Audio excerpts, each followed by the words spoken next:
Warning, brave adventurer. This episode of Echoes of Honor may contain adult language or adult themes. Viewer discretion is advised. Hello everybody. Hello there. Welcome back everyone to the Lost Archives. It is wonderful to see your gorgeous faces. We are here. We are playing the premier Cosmere RPG Echoes of Honor. Thank you so much for joining us. It is wonderful to see all of your gorgeous faces. We are here. We are ready to dive on in. Quick announcements before we start. It was a public holiday here in Australia. If I'm looking sunburned, it's because I am. Apologies for those who have to look at my face for the rest of this episode. There's nothing I can do about it, as is normal. I can never do anything about my face. It's just redder today. That's where we're at. We are all very, very excited to be diving back in. Raph, welcome back. I'm sorry you missed out on a chunk of last session. It's wonderful to have you back and have you here tonight. Thank you.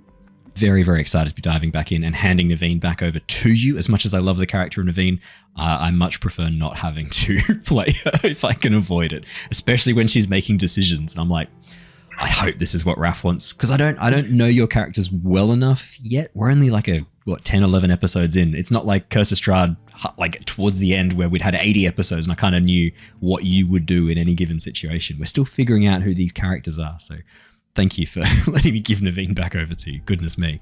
And I hope if there's anything that Neivien would have done very differently, let me know and we'll retcon it from last episode, obviously. But otherwise, are you happy? Yeah, everything's good. No worries at all. Sweet. Okay, awesome. Cool. Any other fun news before we dive into the session? No? Everyone's got their real thinking faces on because I am about to present them with a murder mystery. That is where we left off last session. So I think we should probably dive on in and get started on that. Let me jump into the recap and we will begin. Our story has been following the survivors of a brutal attack on a Bethab caravan heading from Aelthi to the Shattered Plains. Gark, Neivien, Rav-eth, Alaran, Ztar, and Hula have found themselves embroiled in the political machinations of the Aelthi from the moment they arrived at the war camps, drawn into investigating a deeper conspiracy involving House Thanadel. Having warned High Prince Bethab's chief scribe, Bright Lady Darla, of the plight of the caravan, and investigated Bright Lord Rezi, the shard-bearer they suspect responsible for attacking the caravan, the group are now deciding how far they want to go to seek justice. With Bright Lady Darla and her brother High Marshal Peligan offering the group official support from House Bethab as examiners for the High Prince, the team have decided to first follow up on some personal tasks while they weigh their options. Neivien, Alaran, and Rav-eth made their way to the King's Palace to meet with Navani, the Queen Mother, to follow up on an exchange of fabrial designs between Nevien's master and the Queen Mother. However, Navani had no knowledge of this supposed exchange, leading to the two of them messaging Navesh, Nevien's master, via Spanreed to try and figure out what was going on. Meanwhile, Ztar, Gark, and Hula remained at the outer market, first observing a minor noble stage a scene to steal from a merchant, then setting Ztar up with a disguise as a Tashik information broker, a disguise that was so good, Ztar fooled his companions for about 3 seconds. While the rest of them all reconvened, a Highstorm was bearing down on the Shattered Plains, the team having to rush to one of the public storm shelters, seeking sanctuary just in time, the storm wall smashing into the doors just as the team crossed the threshold. Mixed in with the other patrons, some faces familiar, some not, the team made their way into the first of the antechambers. With the lights flickering every so often, the storm lanterns giving a soft bluish glow inside, the team began to examine their surroundings, noticing some odd and slightly aberrant behavior to their eyes. It was at this point, as they began to make their way through into the deeper sections of the storm shelter, a guard rushed through, pushing past them, asking if they had seen his captain. Just as the guard began to move away, the team overheard the guard say, "There's been a murder." And that is where we left off last session. We're going to dive straight back in. I'll be jumping to and from the map through tonight's session. Anytime there's anything interesting, I think, for the viewers to see, the map will jump up, but I'll be describing everything in full detail. So for those of you who are listening to the podcast, there is no need for the map, I promise. Although it does look pretty sick, and I spent some time animating some of the stormlights. So, if you want to take a look, YouTube is the place to do it. So let's dive straight back in on the map as all of you begin to move through those doors into the lower section, passing by a group of light eyes who are in the process of having a conversation. It doesn't seem like they've overheard the guard captain. You watch as the two light-eyed women, one dressed in the colors of House Thanadel, one dressed in the colors, what was the other color? Sorry, House Thanadel and House Give me 2 seconds. House Hatham, sorry. The yellow and red. As they are discussing things, they don't seem to have overheard. They're looking at the guard as he rushes through into the room beyond. You watch as the guard, Hula and Ztar, you're probably closest to this. The younger guard pushes through the doorway and disappears from view back towards the entrance where you had seen before. There is the sound of hushed talking, and then you watch as the guard walks back out and begins looking around, confused. He doesn't really know, clearly, where his captain has gone. Given the raging storm outside, it's very unlikely he's walked back out through the front doors. Hand over to all of you. At this moment, Alaran, Rav-eth, and Neivien are halfway through the door leading into the corridor beyond. Ztar and Hula are currently standing in the very center of this first antechamber of the storm shelter. And is that dude off to the left that I can see the guard? Yeah, he's walked back from the entrance hall and is looking confused. You can see genuine confusion as he pauses. This young man is considering what to do next. It looks like there is something weighing heavily on his mind, and he doesn't want to make this decision. I'll head over to him then. Perfect. As you Tashik on over, is that the correct when you're in your disguise rather than Parshman on over? As you effortlessly. No, it is people. I just walk on. You just walk over. As you walk on over to the guard, you watch as he holds out a hand. Stop! You can't step any closer. I overheard you say there was a murder. Someone had died. Perhaps I can be of assistance. Finding information is what I do. I wish you hadn't overheard that. But I won't spread it to prevent a panic in here at this time, but it sounds as though you could use some help. You watch as he pauses, looking you up and down, Ztar, weighing his options, considering, and then you watch as he sighs. Fine, I can't find my captain. I could use some help. Tell me what happened. How familiar are you with investigating dead bodies? I did stare at him relatively blankly. In my training, I've gone through all manner of routes of investigation. This is nothing new to me. I was just about to start looking around, wondering, asking if we had a surgeon amongst those inside, those locked in the storm shelter. If you have some knowledge of anatomy, I must admit, this is not simple. The last death I had to deal with, sword through the guts. Easy. Very, very easy to figure out what had happened. One before that, knife in the back. The one before that, beaten to death. I have never seen a body in this condition before. Is there anything else you can tell me? Otherwise, I'll grab my assistants and head down to investigate. Assistants? What do you mean assistants? Some of my companions here assist me in my information gathering. How much is this going to cost me when this is all done, Tashik? That will depend entirely on how extensive the investigation proves to be. Oh. As of now, let's just say the information itself might be more valuable than you'd expect. That's awful. That is really, really bad. I can't have this getting out. A murder in a storm shelter under our watch, under our protection. And for now, that information alone may be more valuable than any immediate payment in spheres. Fuck. We'll let the Light Eyes deal with this. Storming, man. Come on. How many companions are you bringing with you? For now, I'll bring one. My Natan surgeon will be the most immediately useful, I suspect. No, I want... If you're examining this body, if you're gathering information, I want to know the face of every single person who's part of your retinue, Tashik. You're either all coming with me, or you can sit down and wait till I find my captain. Do you want my assistance or not? Yes. But you're not in charge here. You don't dictate the terms. Then I will perhaps go to sit down, and you can continue searching for your captain. He stares at you for a moment, Ztar. I just stare straight back at this dude, like not blinking, not flinching, not backing down, not saying anything. Kellick's breath. Fine. Fine. All right. As we begin walking, I'll walk a little bit ahead of him.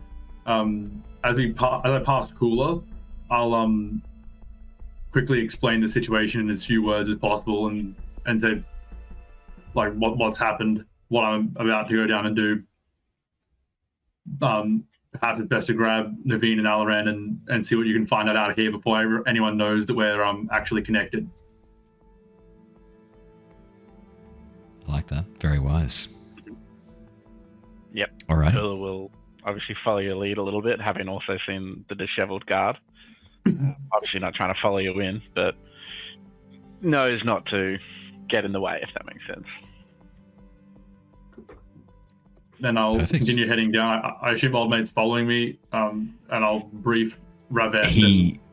As you get to Hula, Hula, acknowledge Neivien and Alaran. as you get to Hula, he takes note of you, Hula. You can see him memorizing aspects of your physical nature, listening to the sound of your voice, making sure he gets he's clearly trying to take a note of who this Tashik knows, and he is very not so subtly listening into exactly what Ztar says to Hula. The names don't mean anything to him, but he's making sure that you're not basically saying like, hey, we're going to sell this information as quickly as possible. Like, here's how we make a buck here. He doesn't fully trust you. If he was within earshot, I would have probably gather the anonymized others. that a bit. Just said, gather the others. I'll take Rav-eth is what I would have said. Perfect. Yeah. Awesome. Brilliant. The guard walks past as he gets up towards... Actually, I should say, while this is going on, Neivien, Rav-eth, and Alaran, the three of you would have had 5-10 minutes while Ztar was talking to this guard. What would the three of you have been doing during this time? I think we were probably on our way to that room in the south, right? Because we hadn't been in there yet. Yeah, you were halfway through the door. And I think I'd kind of made mention of the Ardent like acting a bit strange without like me trying to talk to the Ardent Kess, and then having the other Ardent like being a little bit like dismissive and short and not very like friendly whatsoever. So I would have relayed all of that information, and I think we would have just been maybe making our way south to see what was in this room. Well, Alaran, Rav-eth, and Neivien, as the three of you walk down into this room, Neivien, this is probably most interesting to you, so I'm very pleased you're here for this bit, Raph.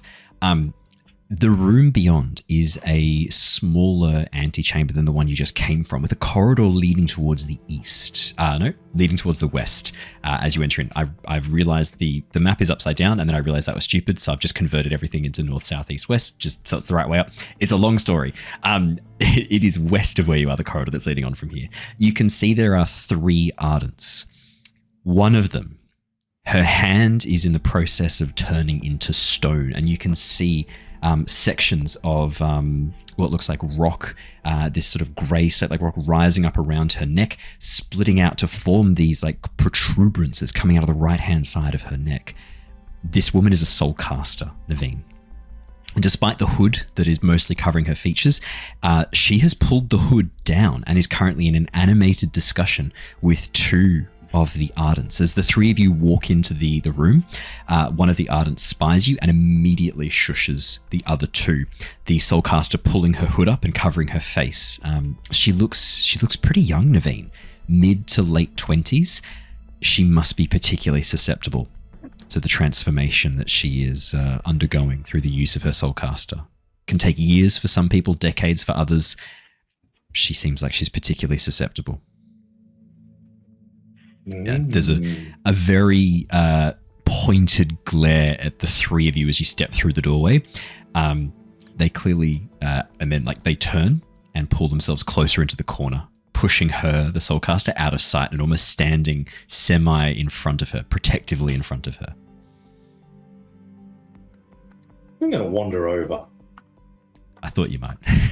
Neivien, as you wander on over, you watch as both of the Ardents look at each other, both female Ardents. One looks to be in her late 60s, the other one may be in her mid-40s, as they both look towards you. Both light-eyed, but very sort of dark blue and dark purple irises. As they both look at each other and look at you, the older one speaks up first. Can I help you? I don't mean to intrude, but I suppose that's exactly what I'm doing. I couldn't help but notice you seem to be hiding your companion there. Seems a little suspicious, and everyone's on edge to a degree here. What's my name is Lady Neivien. What is your name? Brightness Neivien. Our traveling companion here is shy. She likes to keep her features hidden. It is best that she does so. I understand that.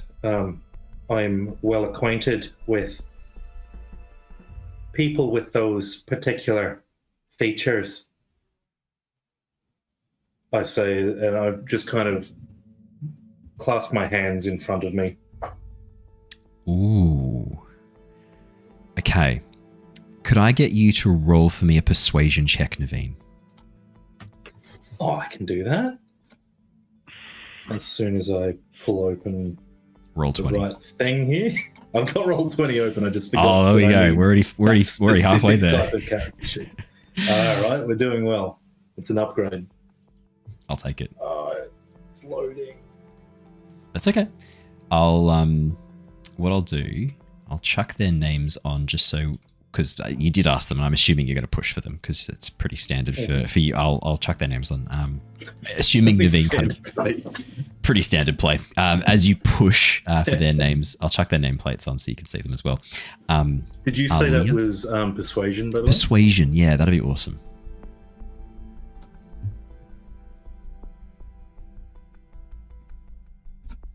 $14. Okay. All right, so their names are Alia and Liriana. Put their names on so you can see them. And their traveling companion, because I'm assuming you're going to push for that too. I may as well give that to you now as well. So 14. As you push through and insist, Neivien, as you say that, sort of holding out your hand, you watch as the younger, the middle-aged Ardent doesn't seem to make it. She doesn't notice. She sort of like looks around as if confused. The older one, though, immediately spots the movement, looks down, places a hand on the arm of her companion, on the arm of Liriana. She's about to speak. Alia's the older one. She goes, You are not with your ardent companions to keep you safe. And where is your device? I no longer carry that device. I no longer keep those companions. I've found a different path. Very well. Then you understand the importance of keeping our companion here from prying eyes. I do. But I do also wonder why it is that you are all being so incredibly cautious down here. Jaylin here says she saw something strange, something bizarre. She says the spren of the stones was screaming a moment ago. She was getting quite animated. You watch as Jaylin, the soulcaster, steps forward, her hand reaching out from underneath the robes. Stone fingers, completely stone, but still movable. You can see the cracks where the stone has remained mobile. As she reaches forward, holds her hand out. You can see in the dust collecting in the palm of her hand, a swirl, a mote, just for a moment, Neivien, before it vanishes.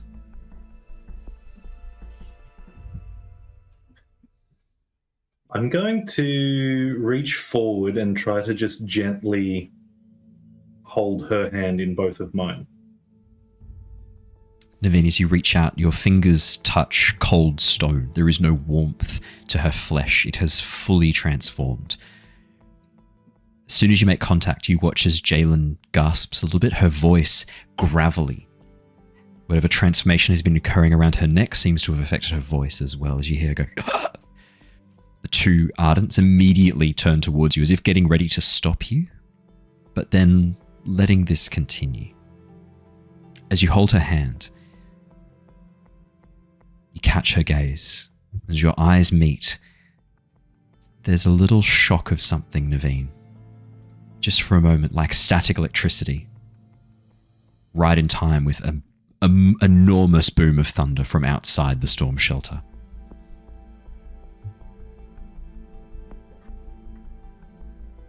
Why were they screaming?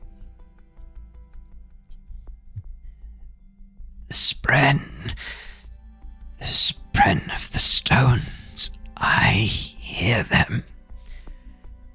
They cried out in pain for a moment.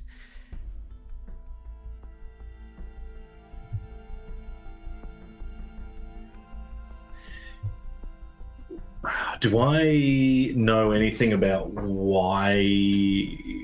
What the fuck? Do I know anything about what the fuck? Do you want to roll me a deduction test, Neivien? There's some information you would know, given your history. You would know that when soul casting, the act of transformation requires two things. You have to convince the spren of whatever, or the soul of whatever it is. This is where it gets a bit confusing. So some members of the Ardentia call these spren, some people call them souls, but whatever the object is, the item that you're transforming from one thing to another, you need to convince it to do so. And you need to offer it Stormlight as like a not a bribe, but like payment for the act of transforming. If she's talking about the spren of the stones, it's probable she's talking about the stones themselves, the minds, the souls of the stones. When you glimpse into Shadesmar, the cognitive realm, you see these things as beads, and they can speak, they can think, and you can sometimes overhear them. The closer you, or the more you soulcast, the closer you get to Shadesmar, the more you kind of pick up on stuff like this. It's not really spoken about outside of soulcasting circles. This is kind of like kept hidden by the Ardentia for very good reason. Deduction of 13. Everything I just said, that is actually perfect. That is exactly what a 13 gets you. The only other thing I'd add is that if she said the spren of the stones, or the minds of the stones cried out for a moment, that's odd. They shouldn't be able to feel pain or feel anything. That's odd. Would I know if they would do that if they were forced to change? It's hard to force something to change. You've never heard of that being possible, but that doesn't sound insane as you think about it. Like forcing something to change its form, yeah, that probably would be painful, and especially maybe even without Stormlight to force it. Yeah, maybe. I would say with your deduction, yeah, that's a solid theory. Was there a particular place where you heard the spren scream? Ardent. She gestures all around. Her hands move in slow circular motions. I look to all of them and kind of glance at my companions, who I'm assuming are nearby enough. Yeah. And then I just look back to them. Your secret is my own, and it is safe. I kind of just give a very shallow nod bow to the three of them, and look back at the other guys just to see what's going on. As you go to pull your hand away, Neivien, you feel her stony grip tighten for a moment around your left hand. Yeah?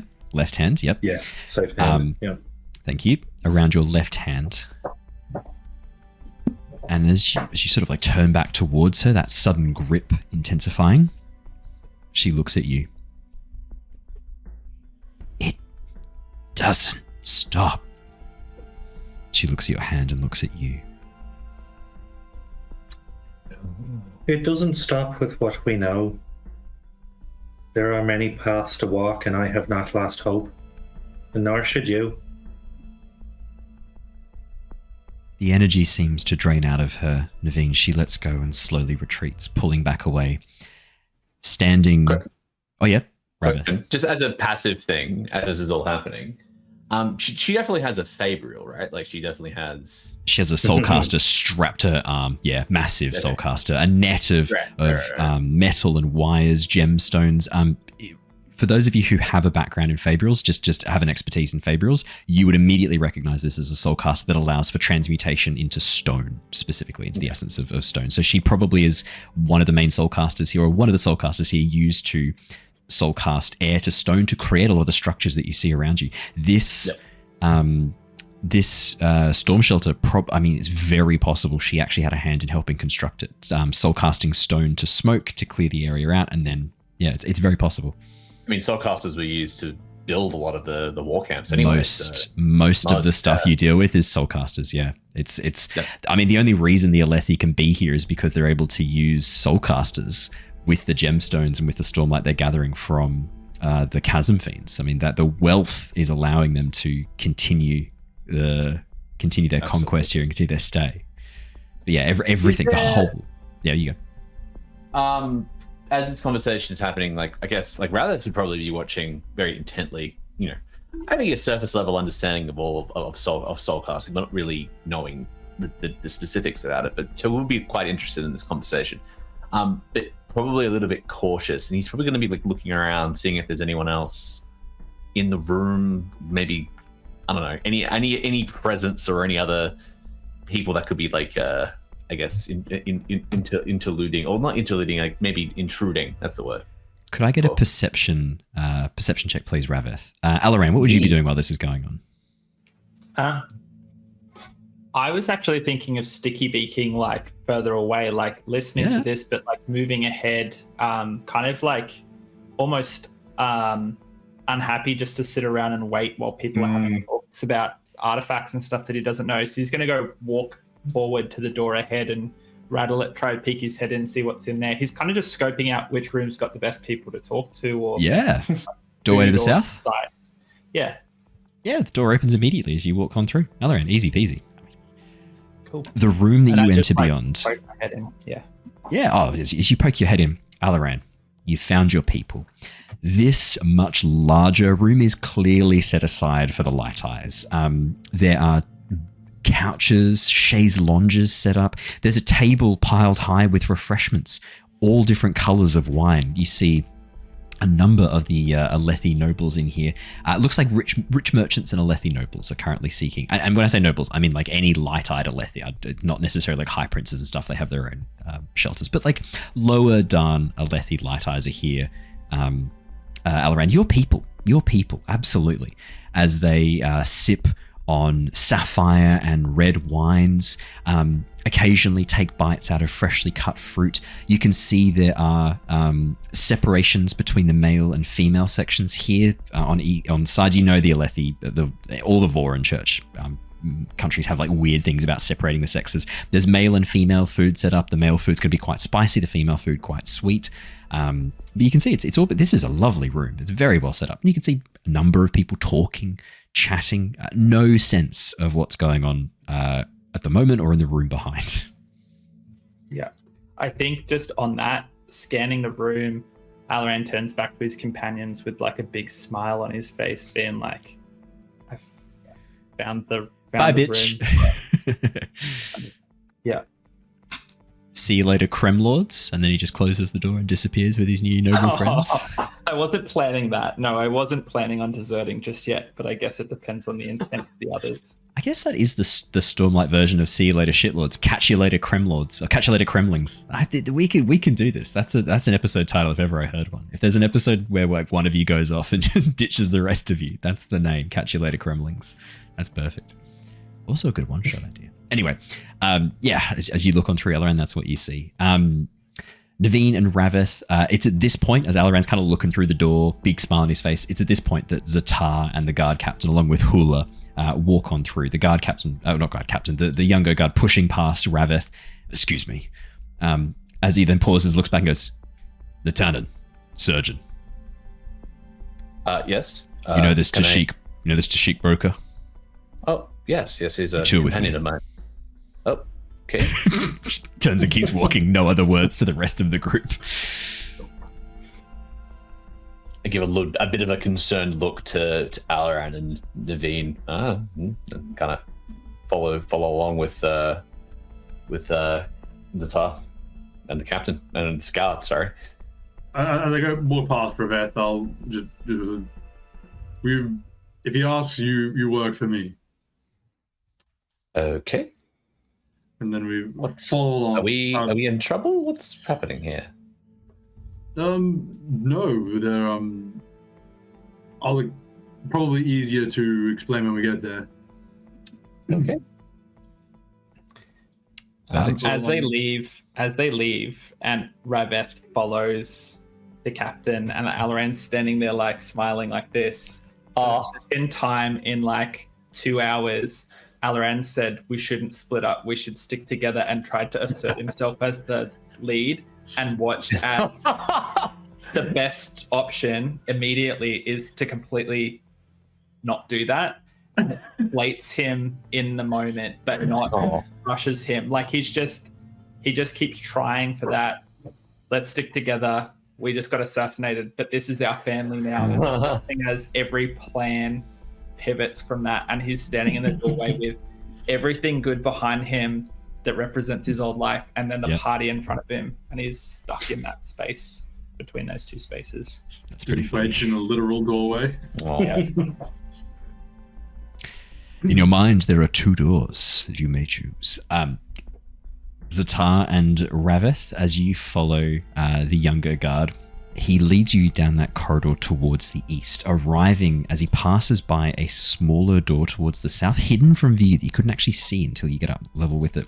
Climbing up a set of stairs, arriving at that door towards the east, you watch as he pulls forth a key from his pocket and unlocks the door. As the heavy metal door opens, you can see beyond you have arrived at a cross-section. To the north, there is a door. On this side, you can see the lock looks like it has been partially busted. In your mind, as you put together the map, you think this might be the door to the main entrance that you saw as you came on in, the one that the guards were standing in front of, saying that the door was the non-functional door. Towards the south, there is another door. This one is also closed, and you can see likely locked from the massive bar that is across it. There is another door towards the west, and as you continue along, you watch as the guard pauses before he opens the door and looks back towards you, Ztar, and you, Rav-eth.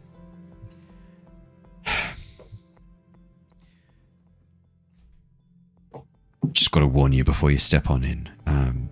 You're a surgeon. I'm sure you've seen lots of grim sights before. Yes. Oh.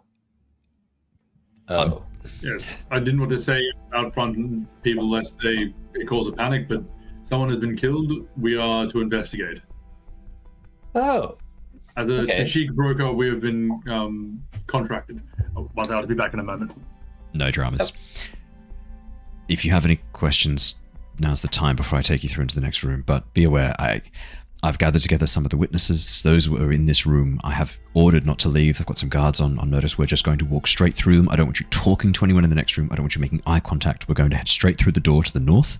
That is where the body is located. Okay. I'm assuming... am I able to get an I probably will see it in a moment, but the body was wherever this happened in this room, correct? Do you think they've been moved, or? I don't know. There's not as much blood as I would have thought, given the extent of his injuries. Maybe he has been moved. I'm not sure. Oh, so it's a him then? It's a him. Okay. Am I able to? No. I think. Well, does this him have a name? I'm not sure of it. I don't recognize him myself, and I haven't had a chance to interview any of the witnesses or any of the suspects that we're about to walk through and walk past. Okay. A merchant, by the looks of him, I think. Merchant. Okay. Did you see this merchant enter the storm shelter? Were you Yes, present I think so. during the... Okay, so they definitely came into the storm shelter and they were certainly alive at that point. I can attest that at least 15 minutes before the doors closed, this man was in the storm shelter. Okay. All right. So we're looking at about a 15-minute window of when this could have happened. Yes. That's why I've been trying to find my captain. This is very unusual.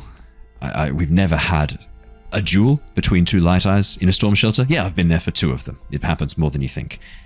For a body to just be found, highly unusual. I'm Alindri. Oh, Rav-eth. Nice to meet you. He looks towards Ztar, the Tashik information broker. I'm going to say that Ztar would not respond. I don't think Ztar would give a name. I think Ztar would just stand there looking mysterious, all wrapped up in the bandages. Yeah. Tashik it is. Fine. You must forgive him. He is, obviously, his work is quite important to him. There's a level of secrecy to it, as you can imagine. Which is Tashiki. the only reason why I am considering requesting help on this from either of you. So, your captain, you haven't seen your captain since the storm hit? Not since the storm hit. Okay, interesting. You would have seen him as you entered in. He was standing at the doorway. Guarding that door to the north that was not functional. Busted lock. Happened 3 days ago. I'm not sure of the circumstances. Seems odd that he was guarding a door. That seeming this. I don't believe the order from him wasn't to guard the door. It was just to keep account of everyone who was coming in. I think normally we would guide light eyes through that directly, so they don't have to go through the main antechamber. Some of the minor nobles can be quite insufferable and want to be able to head straight to the refreshments and secluded part of the storm shelter. That was the path they would normally take. I suspect that the reason my captain had set up there was to guide them personally down to their new shelter, their new section, their new chamber. You're sure you've searched the storm shelter and you haven't been able to find your captain? I've done a very cursory search. I've got 2 others out looking for him. They'll come find me if they can't locate him, or if they can, they'll bring him to me. Unless your captain went through this broken door, he should have come through the main chamber, which I don't recall seeing him walk through there. This is the problem. Okay. Well then, I think we best look at this this merchant then. Come with me. And with that, he turns and unlocks the door. The door opens, Ztar and Rav-eth, into a room very similar to the nice, beautifully opulent noble's suites that Alaran walked into before. However, inside this room, you can see a number of figures. Bright Lord Jostin, the noble from the market, with his 2 guards sitting on a chair looking furious.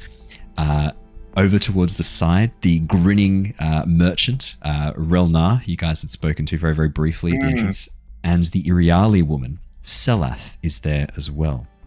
Oh, so all the characters we saw at the start are all in this room now. They are now all in this room. Okay. Wow. Just wanted to set you up with some suspects, you know, gotta set the scene.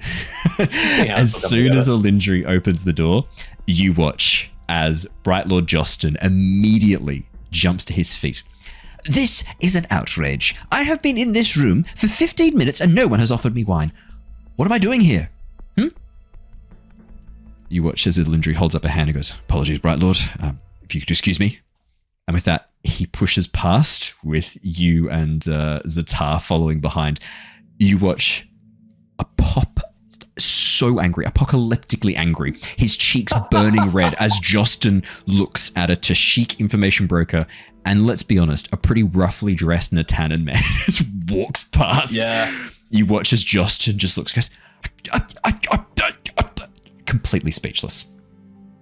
I guess as I know Alindri sort of said to not look at anyone and just keep walking, following him. But I think Rav-eth would be like, nah, I'm gonna be looking around. I'm gonna be seeing what people are looking like. I gotta be see if there's anything suspicious, like someone's died, right? Like he's trying to gather as much information as he possibly can, right? Rav-eth, perception check, please, my friend. Famously not super good at those, but I will try my best. He has been good at the old perception checks. I've been okay. Okay. I believe. I'm going to run more murder mysteries. This is fun. It's fun me knowing the answers and you guys slowly grabbing little pieces. The reveal of the suspects is excellent. I'm enjoying this immensely. Oh, come on. I'm just going to manually roll it. No dramas at all. And I like playing dickhead noble people. This is reminding me a lot of playing Pung from our Avatar Legends campaign. That's a 4. That's a 4. Rav-eth, you want to have a look around. You want to see what's going on here. But instead, all you can see is Bright Lord Justin as he strides up towards you. Very tall Aelthi man looking down at you. His dark hair slicked back. What in the Herald's name are you doing letting this ruffian walk on through? What does Ztar say? I'm back. Sorry about that, guys. That's cool. It's all good. Ztar, as you enter the room, you are presented with your... So, really quickly, Alindri said that the suspects, those who were close to the room and where the body was discovered, have been kept in this room, and then has opened it to reveal Bright Lord Justin with 2 of his guards, the merchant Relnar, who you saw before, the grinning, smiling merchant, and then the Iriali woman Selath, who tried to flirt with Hula at the very beginning as well. So Relnar is the guy who wanted my services as an information broker? Relnar is not the one who wanted your services as an information broker. Relnar is the Macabakian merchant that you walked in at the very, very beginning, who was a broad smile as he kind of had a chat to you guys as you entered in the storm shelter for the first time. Was he the one... I'm maybe getting them mixed up. Was he the one that was sort of was he the one that was mentioning the items being stolen? Correct. Was it the other one? Oh, no, sorry. You're thinking of the one who approached Ztar in the marketplace. Yeah, we're both thinking the same. Okay, we're thinking, yeah. That was Kavasi. So where is that guy? Because he's here too, right? He's not here. Okay, well, we're running out of merchants. So I'm thinking, who could it be that's dead? It might be... Beans, I need him for justice. Well... You might have to seek justice yourself. Alright, cool. Guards and Alindri, where is this body? Follow me, don't talk to any of these people.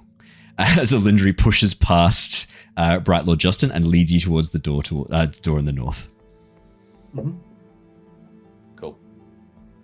Alrighty. As he opens the door and leads you in, you are greeted with a pretty grim sight. I'm going to move you all into the room, and then I'm going to be a massive dick and jump back to the... No, I'm kidding. As you walk into the room, you see a lone man lying face down on the ground. A small pool of blood surrounds him. His clothes are partly ruffled. You can see that his right arm is stretched out, but limp, lying against the stone. The pool of blood that stretches out from him, it doesn't look like a huge amount of blood. To your first moments, as you sort of look around your first view, there's no signs of any damage to his body. It is, unfortunately, the merchant that approached you in the market, Ztar. You can see Kavasi. His face is currently obscured, face down. You watch as Alindri sort of nods as he gestures towards the body. I'd like your thoughts. This is how he was found and how he was shown to me. Rav-eth is just going to take a knee, and he's going to probably use maybe diagnosis to try and figure out what's happened here. 100%. What's actually got this guy in. Yeah. Absolutely. So diagnosis is one of your special features as a surgeon. Would you like to take us through what it does? It's a good question. I myself don't really know what it does. That's okay. Okay. I've got it here. If you want me to pull it open and have a. It's a game diagnostics expertise, so it is definitely an expertise. So you have that already. Yep. And it's part of the emotional intelligence ability. I don't know what diagnosis actually scales off. So that's the thing. So with all the skills, we can choose what we roll them off. So in this case, I'd say deduction would work really well. If you wanted to roll it off medicine, that would work really well. I'd say medicine or deduction. Medicine.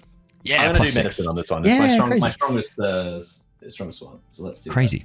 So the way expertise works is you'll get some information regardless, but depending on your role, you get a better. You get better information, more information. Amazing. Ztar, if you wanted to do an investigation or an examination of the room, you absolutely can. I'd say probably, obviously perception, the most obvious skill to call for there. Otherwise, oh no. Otherwise, survival could also work. Could also work here. I am not a bad boy today. Okay, you're not you've given your curse to Matt, it seems. Sorry, Matt. To me. Yeah, not sorry. Matt, you've got expertise. You get a little bit of information. As you check the body, the first thing that stands out to you is the look of absolute pain that is frozen on the face of this man. As you crouch down and look, you can see his eyes are wide, his mouth is open, his tongue is bulging in his mouth, and you can see the blood vessels around the eye have burst, giving his eyes this blood red appearance. The skin there's a pallor to it. Apart from that, it's very hard to understand what's happened here. As you look over his body, there's no physical injuries that you can see. The blood that is leaked from him seems to be leaking from his ears, his nose, and his eyes. His mouth as well. This seems like possibly some form of poison is the first thing that springs to mind, Rav-eth. But then as you sort of begin to poke and prod the body, you can see that the skin has actually ruptured in places underneath his clothing. As you sort of poke at his chest very gently, blood wells to the surface very, very slowly. His heart has stopped. Obviously very dead. The body has suffered trauma of some sorts. At first glance, physical trauma. Oh, I've been given advantage by obscenities. Thank you, obscenities. I will note that, and that will come in handy for my murder mystery. Ooh. That is what you get with your expertise, Rav-eth. Your 2 plus 6 to give a total of 8. No further information for you on the cause of death. I'd say at this point, narrowed down, it looks like there's evidence of poison, evidence of some form of trauma, but no injuries that are associated with any weapon that you recognize, Rav-eth. Ztar, 23 on your perception check. Here's what you notice. The blood that's staining the ground underneath him is really quite faint. The bleeding has happened right towards the moment of death and not much after. Obviously, once the heart stops beating, blood doesn't move around very much. A lot of this is like seepage from gravity that was already kind of welded to the surface. His hands, however, both of them are stained with blood, and you can see very faint stain marks in the stone where he has tried to reach out for something and has left these like finger marks of blood, very faint. However, in his right hand, the one that is stretched out, there is an obvious blank patch where those like stain marks, finger stain marks on the stone in a perfect rectangle are missing. Something has been removed from the room. Rectangular. Okay. Ooh. In addition, That's sort of. Oh, you go. Keep going. he's got a 23. He's going to get a little bit more information. In addition, Okay, Ztar. One second, just so I understand, he's like put his hand up against the wall, dragged a bloody handprint down and Across the halfway down floor, on the right, like trying to crawl forwards. Yeah. on the right hand side. There's just a rectangular, like Missing- part of just the blood track, or is like the tile itself gone? The blood. There is no blood stains on the tile. In the, very like to your eyes with a 23 and dragged it over some object which is then moved afterwards. has been moved or removed. Yeah. In addition, Ztar, this body has been. I was going to say interfered with, but I don't like the phrasing of that. This body has been. Someone has. Yeah. There are one of his pockets is turned inside out, and there's no blood on the pocket. Where there is like a bit of a blood on the outside seam. You can see that there has clearly been someone has rolled him, which is what has caused the blood to kind of form in this pattern underneath his body. He actually, most likely, you think, landed on his back, crawled, and then rolled, and someone has rolled him since to try and look through things. Okay, cool. Guardsman, has anyone else been seen in this room? Or is it just yourself that's coming here? There was a witness who reported the body here. The Iriali woman, Selath, I believe her name is. She is the one who went to the guards and reported the body. Well, I say went to the guards. She screamed, and guards were nearby and came running. And did any of the guardsmen touch him? No. As far as I'm aware, no. My immediate instructions, I was fetched moments after. My immediate instructions were to leave the body exactly as is. This is how he was found. Interesting. I don't reveal any more at this point to him. I wait for Rav-eth to conclude their investigation. Rav-eth stands up, dusts his hands off. He's dead.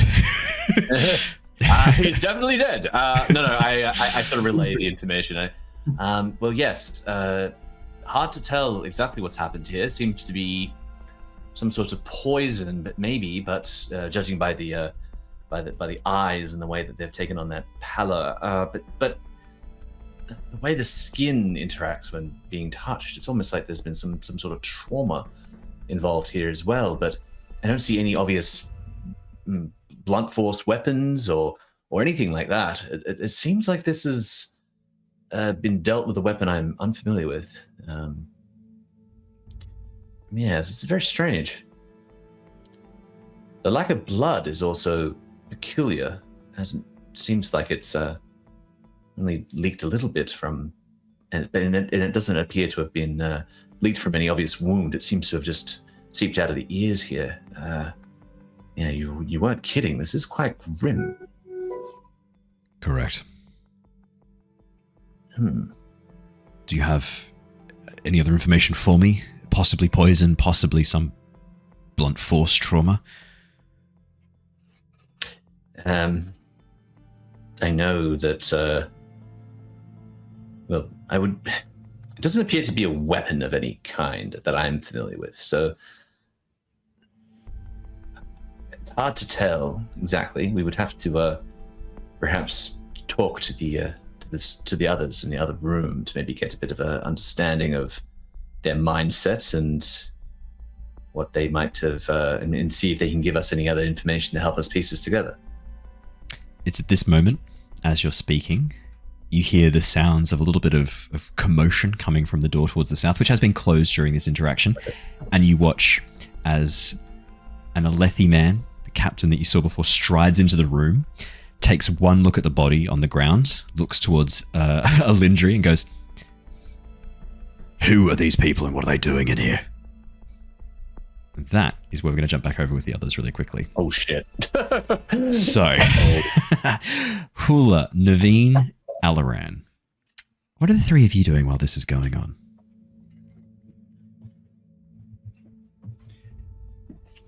I think so many choices. I think I'm still kind of thrown by Screaming Stones. Yeah, that's fair enough. And given, at least, correct me if I'm wrong, but I have no idea anyone's dead at this stage. I just know that people are acting strangely. No, you did overhear. I think all of you overheard the soldier as he walked past Alindri mutter that there's been a murder. Okay. So I know shit's going down. Also good episode title, shit's going down. Also spot on. I'll spin back to the Ardents just quickly. I'm sorry to interrupt again. I promise I don't intend to take up much more of your time. I simply wanted to confirm, when did you hear these spren? How long ago? You watch as Jalen holds up a few shaky fingers. Alia, the older Ardent, looking at her, nodding as she goes, about 10 minutes ago, she says. All right. Thank you, Ardent. I appreciate you speaking with me, and I do understand that I rudely butted in to your conversation, so thank you. And I'll turn back to the others. Something's happening here. There's more to this. The Ardents, I can't explain how they know. You'll have to just take me on face value when I say this, but they heard stones screaming, specifically the spren in the stones screaming about 10 minutes ago. I don't really know what to do with that information right now, but there it is. So Hula, being like from the Horneater Peaks, obviously reveres spren quite highly and understands that they're somewhat spiritual nature. yeah, absolutely. He wouldn't particularly love that statement that the stone spren is screaming, and would take a bit of concern towards that, and definitely would put him a bit more on edge than he was previously, despite the murder that he was aware of. The spren is probably freaking him out more than the murder. Seeing Yeah. Hula tense up like that, do you know why? What would cause the spren of the stones to scream like that? I don't understand it. Nothing natural or safe to be around in a bunker. That's for sure. Hula, would it be fair Whatever to say time. that as soon as this is reported, you're kind of like looking around, just trying to keep an eye out for things like maybe you're sort of like a bit on edge in this moment? Would that be fair to say? From your description, Yeah. kind of sounds like. Do you want to roll me a Yeah. perception check, Hula? Sure.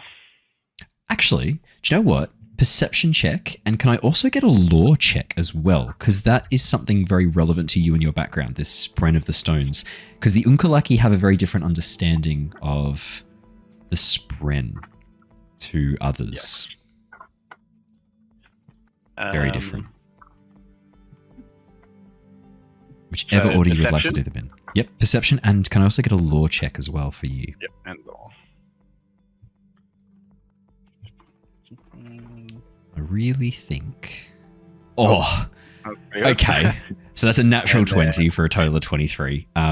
Yeah, that's gonna be an opportunity, and a flat 15 on the lore check. Yeah, it looks like everyone's getting good rolls tonight except for Matt. Just Matt. Owen, who killed him? Yeah. So Rory, Well, Hula in this back up. moment knows that Neivien killed him. No. As you look around, you notice the Soulcaster. You don't know a huge amount about Soulcasters. You know that it does things. She seems to be turning to stone. That doesn't seem good. That's a problem, but not your problem. As you look around, there are a few things that you notice. The way that this storm shelter has been constructed, it is a little bit different to the last one that you were in. It's faint, but you can see along the roof there are faint lines of what look like metal inlaid into the stone. And in the center of each room, set in the very top, is a small gemstone glowing with light. Now, at first, this might just look like a lantern to provide light to the rooms, but there are wall-mounted sconces all the way through this room, each filled with spheres glowing brightly, far brighter than this gemstone. That is a bit odd. You've not seen that before. And you can see those lines move back into the room beyond, carry forward into the room south that Alaran's currently peeking into. The lines seem to line up with the major thoroughfares. It's almost like a network, a pattern of wires connecting each of these rooms together. It is odd. You've not seen that before. And right as you notice that, you catch movement out of the corner of your eye. glancing over towards the far wall, the far southwestern wall. On the map, you can see there's a Sorry, few... that away from the murder room? That's towards the murder room. As you glance towards the murder room, the southern wall, just down from the hallway, on the map it looks like there's a few jagged, like broken crystals there. That's just a collection of gemstones for the Stormlight Lantern. But as you look in that direction, it's the strangest thing. For a moment, you could have sworn you saw a tiny figure made of stone step free of the wall, leaving a perfect indentation of themselves behind, have a look around, hold a hand up as if squinting, and then just step back into the wall again, vanishing. Yeah, so Hula's very on edge from that. He's interested in it. He's probably going to have... How quickly does that happen? The figure steps out, looks left, looks right, Okay. puts their hand down, and then steps backwards. It's like 3 seconds. Okay. So long enough to not just instantly be like, oh, maybe I didn't see that. Just be No, like, with oh. a natural 20, you do see this, Hula, and you know what you saw. There's no fucking bullshit about like, oh yeah, did I see this or not? No. You know you just saw a tiny figure dressed in Unkalaki robes, looking like for all the world a tiny stone Unkalaki. Step out from the wall, look left, look right, and then step back into the wall again. Maybe like Well, I would, 6 centimeters tall, tiny. I would probably go over and try to see where it came out of the wall and see if that were to lead to any more information. Neivien and Alaran, you watch as Hula walks over, gets down on his stomach on the floor, and begins poking and prodding the wall. just poking the stone wall. Just poking. Just trying to see if anything's happening, and then looking at the stone caster to see if she's doing anything in response to me. No, the looking strangely at you is what everyone else in the room is doing. I think is fair to say. Is this like what 6'7" Unkalaki? Yeah. Yeah. Basically, I'm just poking around on the wall, seeing how the stone person responds, seeing if I'm hurting the stone or if it's screaming harder while I poke or prod at it. No, there's no response from the stone. But as you touch the place where you saw the tiny figure vanish, you feel a little static shock, Hula. Yeah.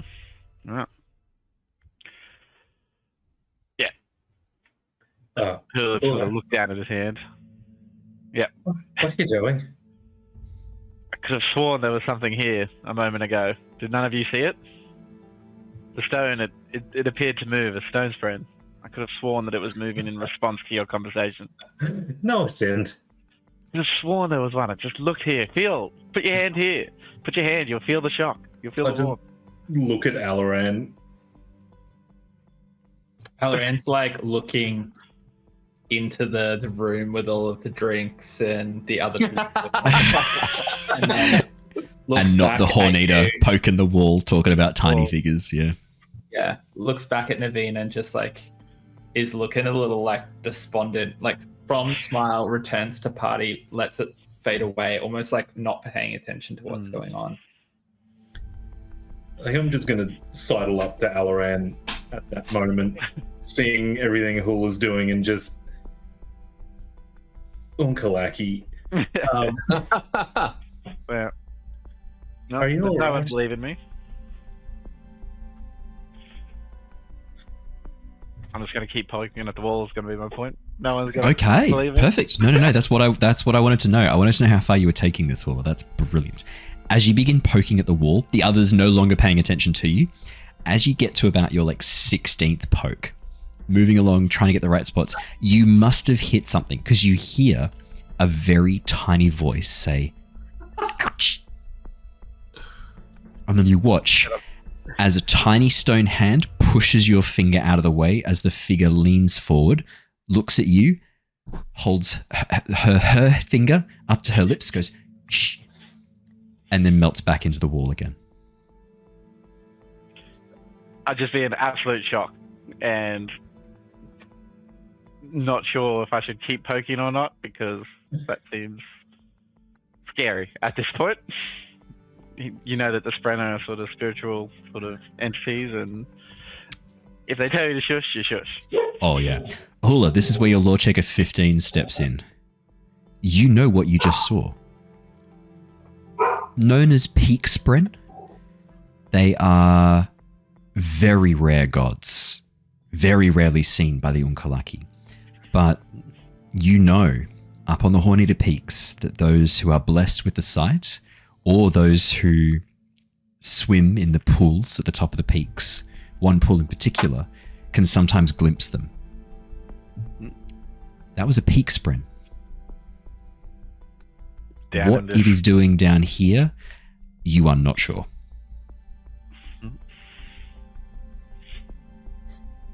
So yeah, again, it's just leading more into the something unnatural sort of feeling or vibe going on in this bunker. Yeah. Hula Neivien would and probably Alaran, try and relay that to the group. Oh, do you turn around and try and tell Neivien and Alaran after you were told shush by the god? I'm not going... By the tiny god. No, not that like I've seen the tiny god, just that like something's not right here. Yeah, perfect. Knock. Yeah, I know. Yeah, you just hear knock from the ground, this tiny little voice. No. Neivien and Alaran, you watch as Hula continues to poke the wall. What are the two of you doing while this is going on? I think I'm gonna look to Alaran. Are you alright? I don't know what we're doing. I feel like I said this morning like that we needed to stick together, and then lean in really quietly and whisper, because they tried to assassinate us again yesterday, last night, and I don't know where everyone is, and I don't know what to do. Alaran, we're in a sealed bunker. I don't think they'd have the foresight to be putting agents here, knowing that we would stumble into this particular one. I take your meaning, I do. But I think you might be a little bit overcautious. And that's me saying this. But they just said someone's dead in here, like, that doesn't make it sound safe, but... We're not safe for them. If we walk in here, we can close the door and look in there. They're safe. They don't know what's going on out here. If we walk that way, we've got problems. I know you've been plucked out of your little world by all this, courtesy of your father. I know this isn't what you want, but this is what you've got. You can't go back in there. Look at that. That's not your world. Not anymore. And do you really want that? You want to be there with those people? I never really liked many of them anyway. There's something to be said for leading your own life and not just being led around by the nose from event to event, being the little lordling. Believe me, I know.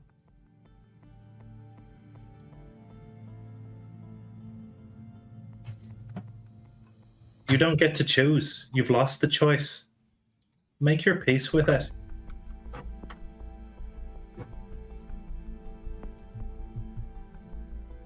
I think on that sounds the most like a direction or an encouragement for a path, and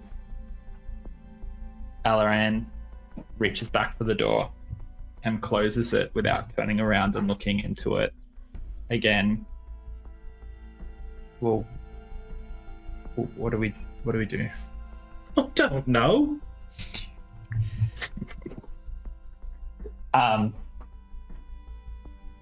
Maybe Hula does. Look over and he's poking the wall again. Oh. I look over at Hula, and then Alaran's gonna like have heard what Neivien has said about like there is no other path push forward.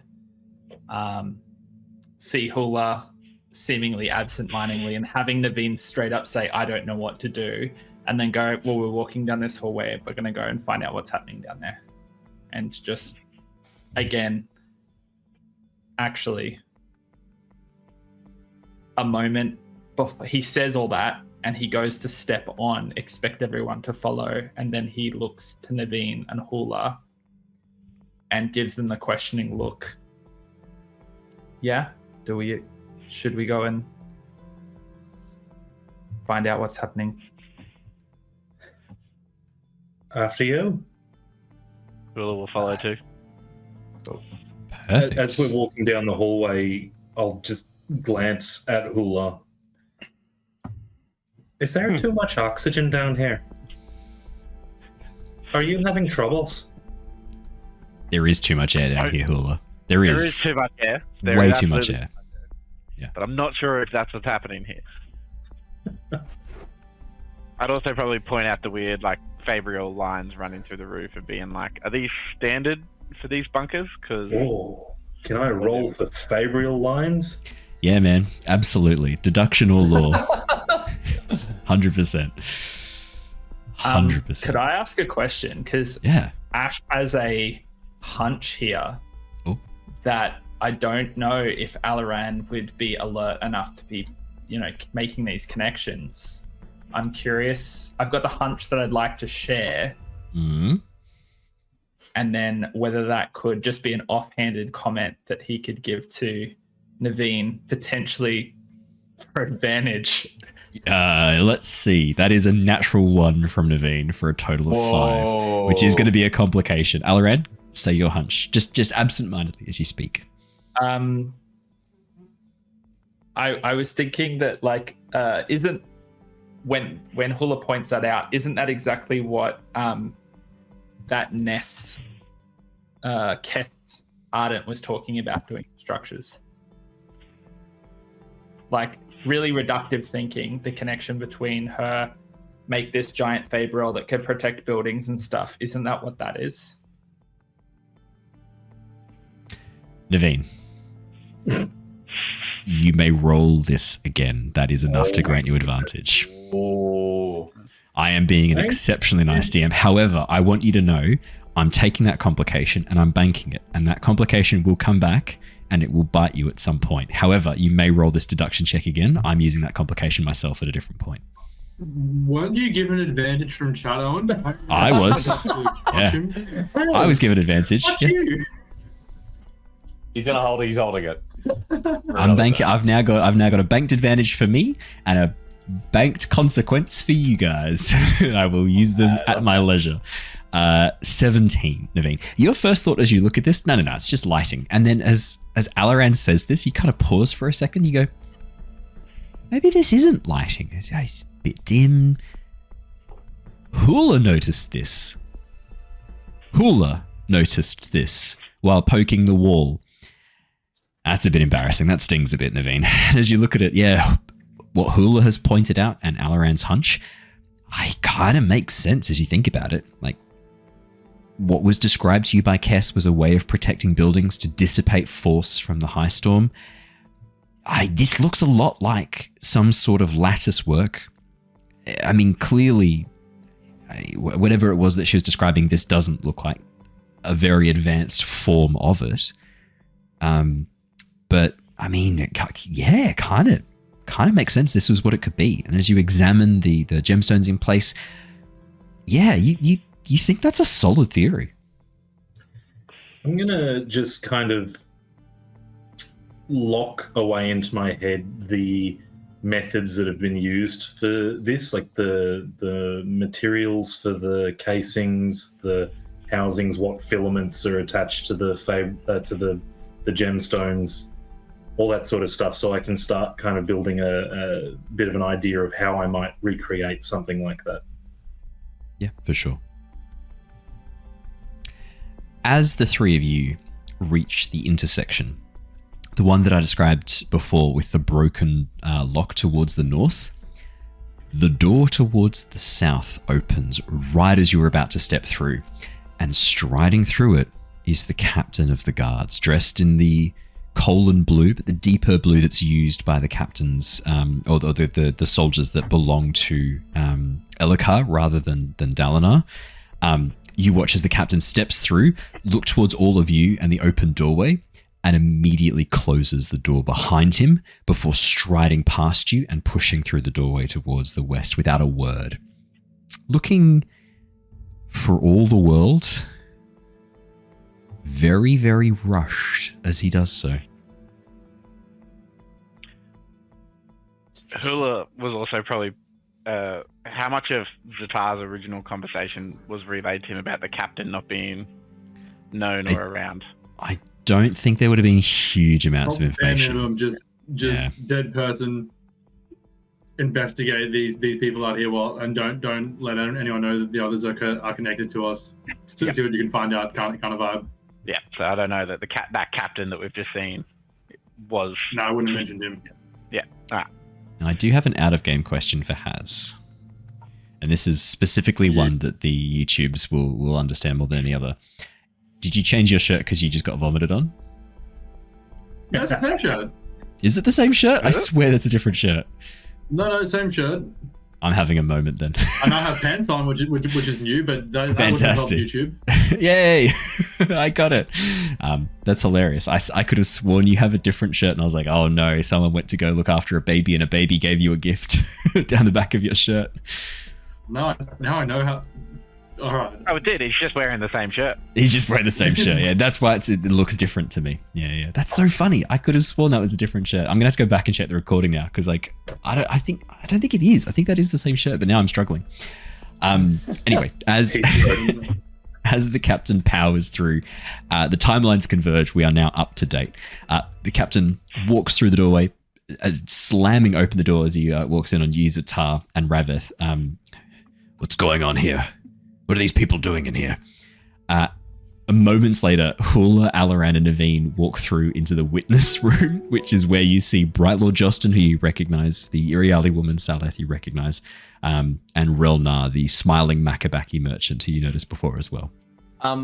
Question. Yeah. Just in this moment, Rav-eth isn't going to say anything, but he's going to have another cursory look back at the body. Yeah. And, like, his initial medical assessment didn't really yield anything.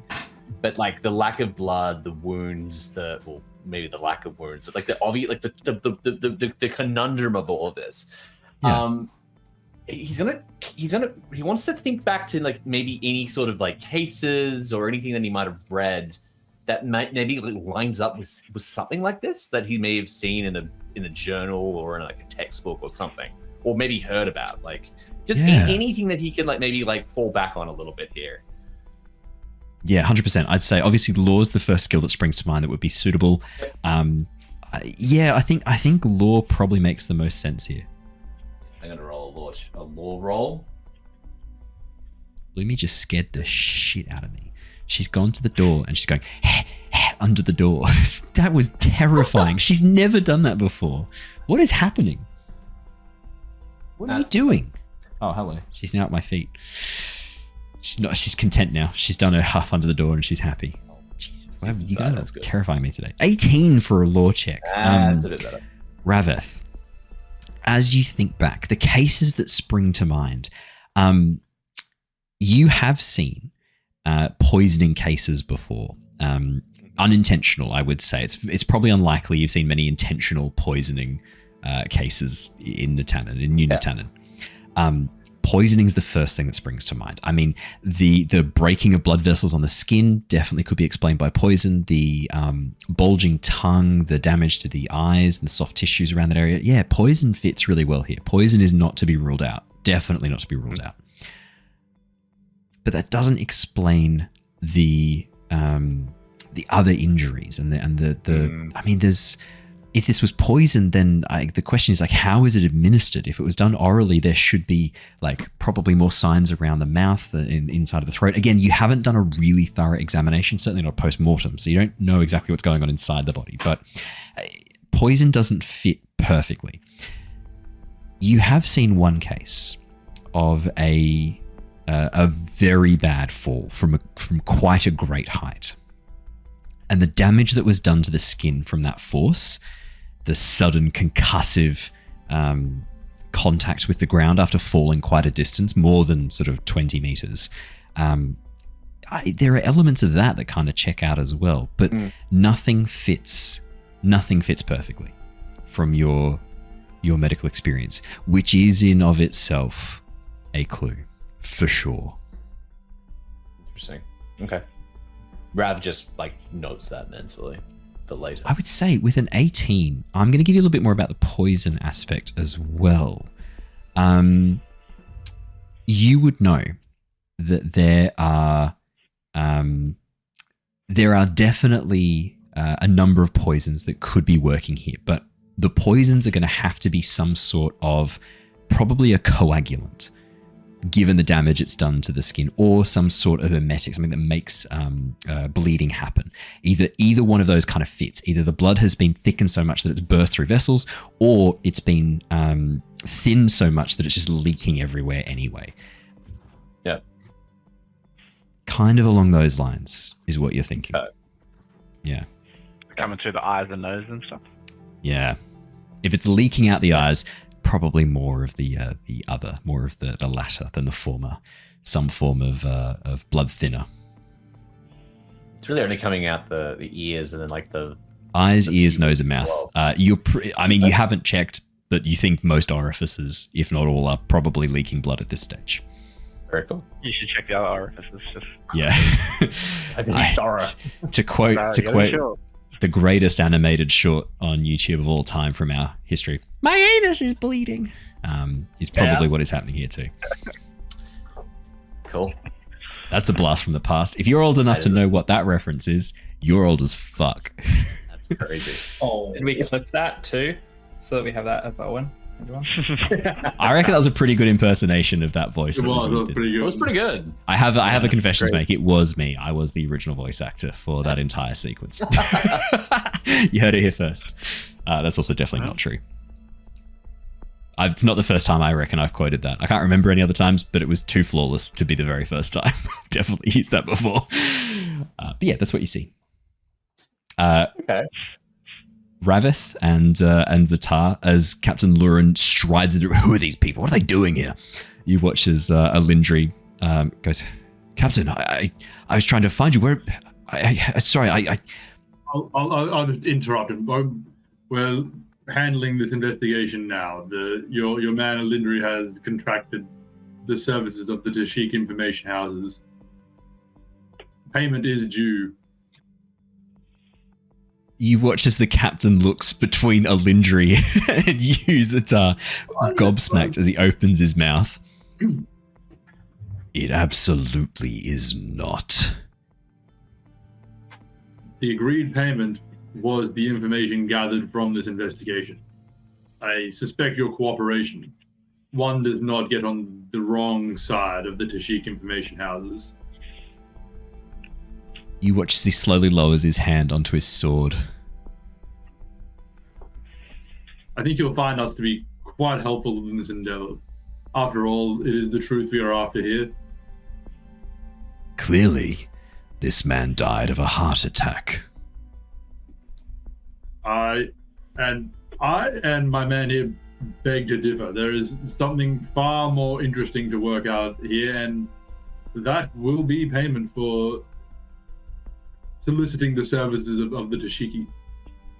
You watch as he slowly unclips the sword and begins to slide it out just a few centimeters. "A heart attack." It's very interesting. I'll file that one away. I'm like Captain Lurin, was it? A heart attack? You say?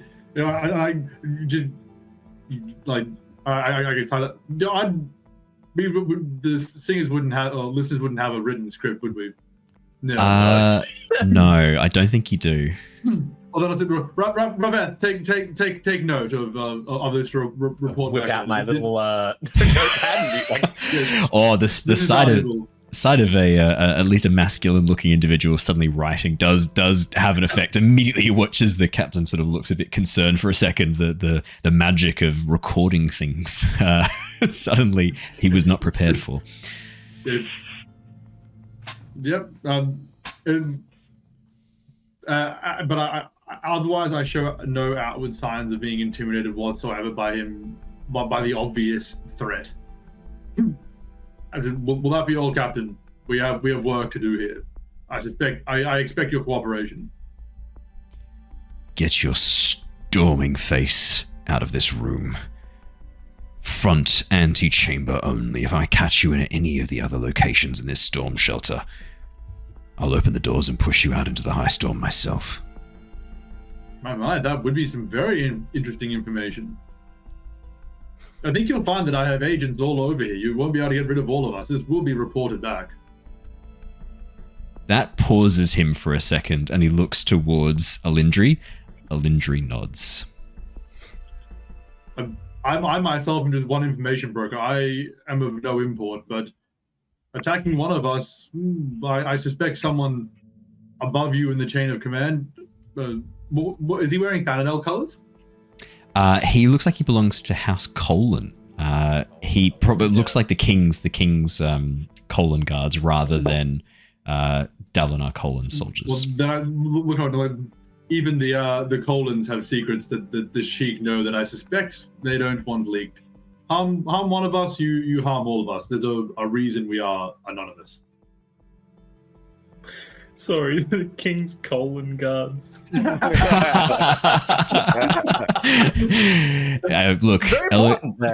Elokar is an enormous ass. He needs a lot of colon guards. Sure. You watch as Captain Lurin slides the sword back in. Do as you must. The storm will pass soon. I expect you to get out of this storming shelter the second it does so.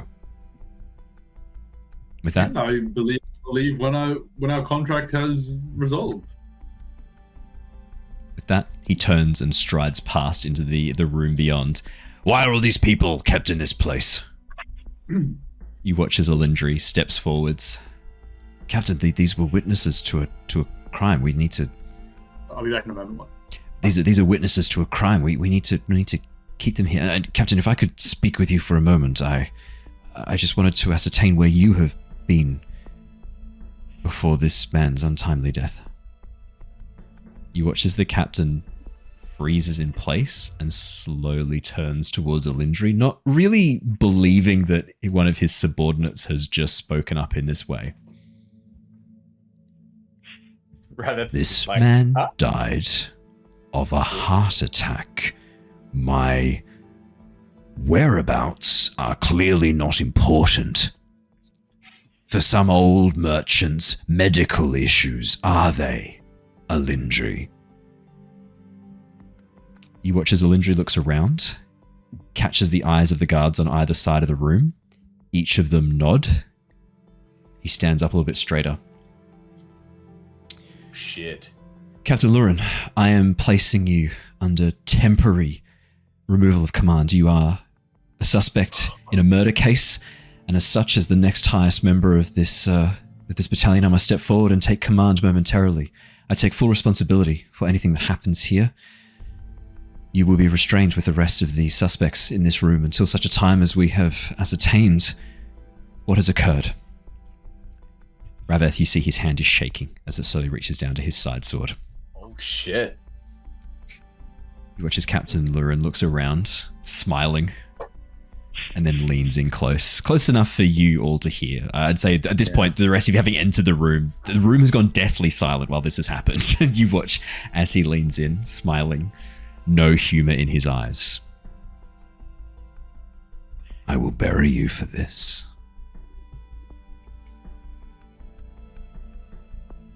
There's a pause as Alindri Chalk looks. that up as a heart attack as well, then. Oh, do you say that? Yeah.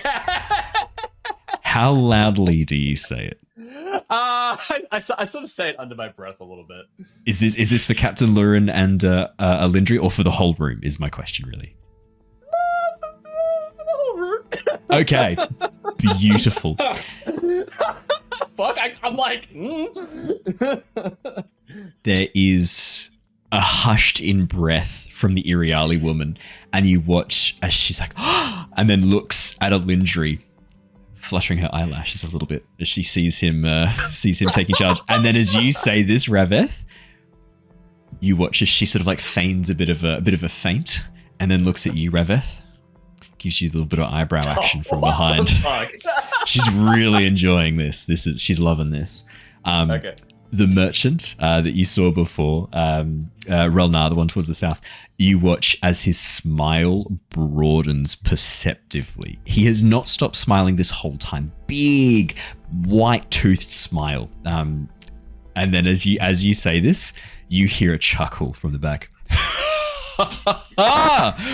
Well said. Well said. The guards step forward. One of them places a hand on Lurin's side sword. The other one unbuckles it immediately so that he is disarmed. You watch as Lurin looks left and right. I will make sure that every single one of you is on chasm duty in Sadius's war camp for this. You'll run with the bridge crews. There will be no more painful, no swifter death for those who betray me. You watch as the soldiers give a salute and then tuck the sword away. The older one goes, if you could come this way, please, civilian, take a seat with the others. You'll be questioned shortly about your whereabouts and actions. Oh, and as we were coming in, yeah, man. The captain, he came out of a door and then hurried over to here. Which door was that we saw him come out of down the hallway? One room to the east, in that cross sections in the X corridor, the T intersection or X intersection. He came from the door to the south, just back in there. I'll put you in the room really quickly, Neivien. He came from this door here. Cool. I'm just going to slowly back out of the room. Yeah. Trying to be just relatively subtle as someone leaving a crowded room can be. Yeah. The attention's not on you, Neivien. The attention's on the drama that's unfolding to the north. You're pretty safe. Is there a keyhole I can peep through or anything like that? This door is also locked and latched. The latch seems to be on this side, and as you go to lift the latch, you can see it is actually locked in place. The keyhole doesn't go through the door, it holds the latch in place. Given what I am able to do with kind of tinkering and fiddling around with making fabrials, do I have anything that I can use to try and get this open? Yeah, can I have a crafting check? Hell yeah, you can. I thought you'd be okay with a crafting check. While Neivien is doing that, you watch as I should say, temporarily ex-Captain Lurin is placed on a seat over towards the south with the rest of the suspects, the guards having disarmed him, taken his sword away, taken his dagger away, and placed him with the other suspects. And you can see he is sitting there fuming. This man is irate. Neivien, is that a 21 on your crafting? It is, yeah. Neivien, as you begin to play around with the lock, you know just what this needs. You actually have a little section of bent metal that you've been working on as a bit of fabrial casing. The section of it, the very front bit, is tapered almost like a bit of a point, and you reckon if you can get it in there and just hit the lock in the right spot, you should be able to trigger the tumblers and open this. It's a pretty simple lock. As a thought exercise and as a bit of fun, you've played around with lock picking before. In this moment, you have a bit of a play around with it. For the next 5 minutes, you play around with this, and there is a very satisfying tunk as you manage to click the last tumbler in place and slowly lift the latch. For those 5 minutes, Rav-eth, Hula, Alaran, and Ztar, the room is yours. You watch as Alindri steps forwards, gesturing all of you into the room, realizing this must be Ztar's other companions. As he looks across at the other people here, he notes each of you, memorizing your faces, and goes, "Right, apologies for that. I wish you hadn't all had to see that, but unfortunately there has been a murder that has taken place here. And I and my fellow guards here must determine the cause before any of you can leave this storm shelter, regardless of when the storm eases up or not. None of you may leave until we have ascertained what has caused this man's death. All of you are probable suspects. All of you were in this room or close to this room at the time of this man's demise, as far as we've been able to surmise. We have a surgeon here from Natan who has been able to examine the body, has come to the conclusion that this was no accidental cause of death. This Tashik information broker, who refuses to give his name or identification, will be leading the investigation with me. I believe he has other specialists in his team. This Horn-Eater, this... And then he looks at Alaran up and down and goes, I'm sorry, sir, are you... you should be with the other light eyes in the nicer parlor down... Please. He's a suspect.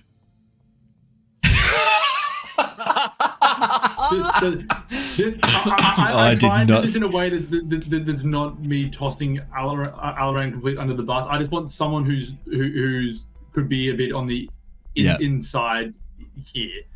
So with as much like don't hate me for this kind of pitch, I hum to the rhythm of please be chill, and we all know Alaran does not hear that rhythm or understand it.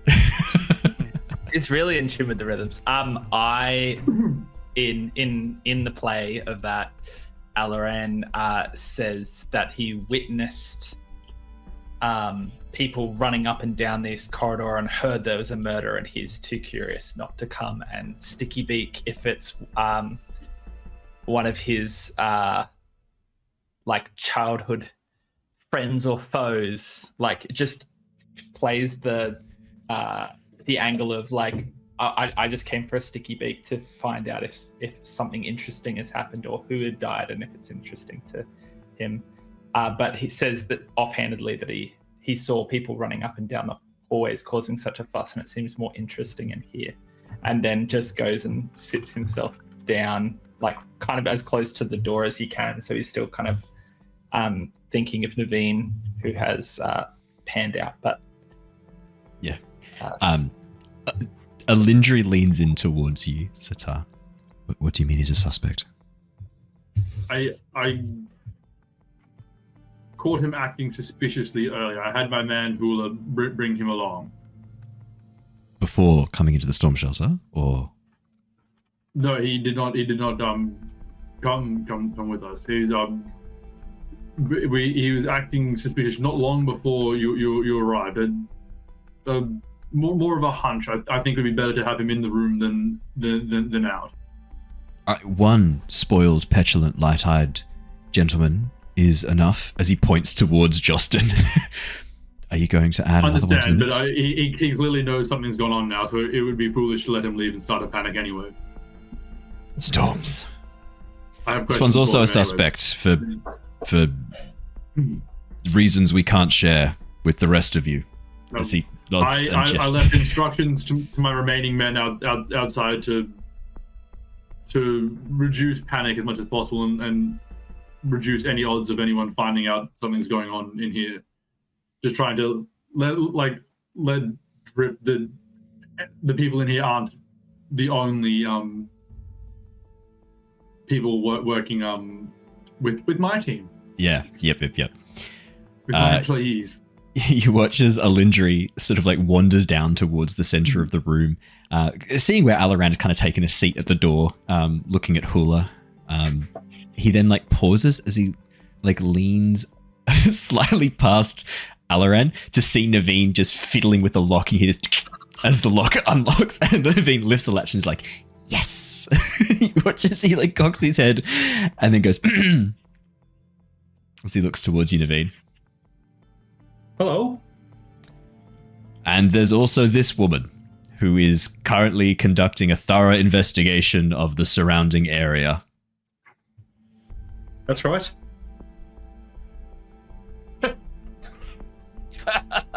You watch as Alindri kind of shakes himself and goes, all of you will cooperate with our investigations.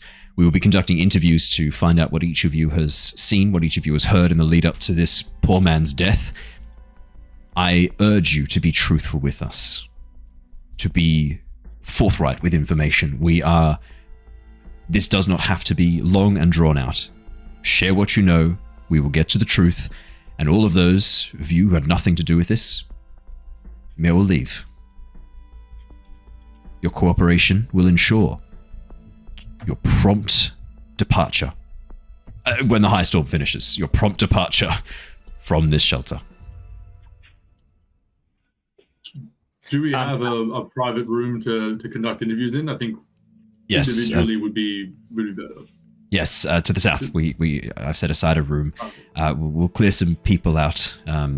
Yes, I have a room. We can conduct some interviews. Perhaps then, even actually, now that I'm thinking, maybe we should use the.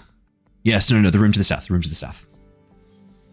Very good. I'll take that petulant light eyes that just wandered in here to eliminate my suspicions and rule him out quickly. I suspect that will not take long.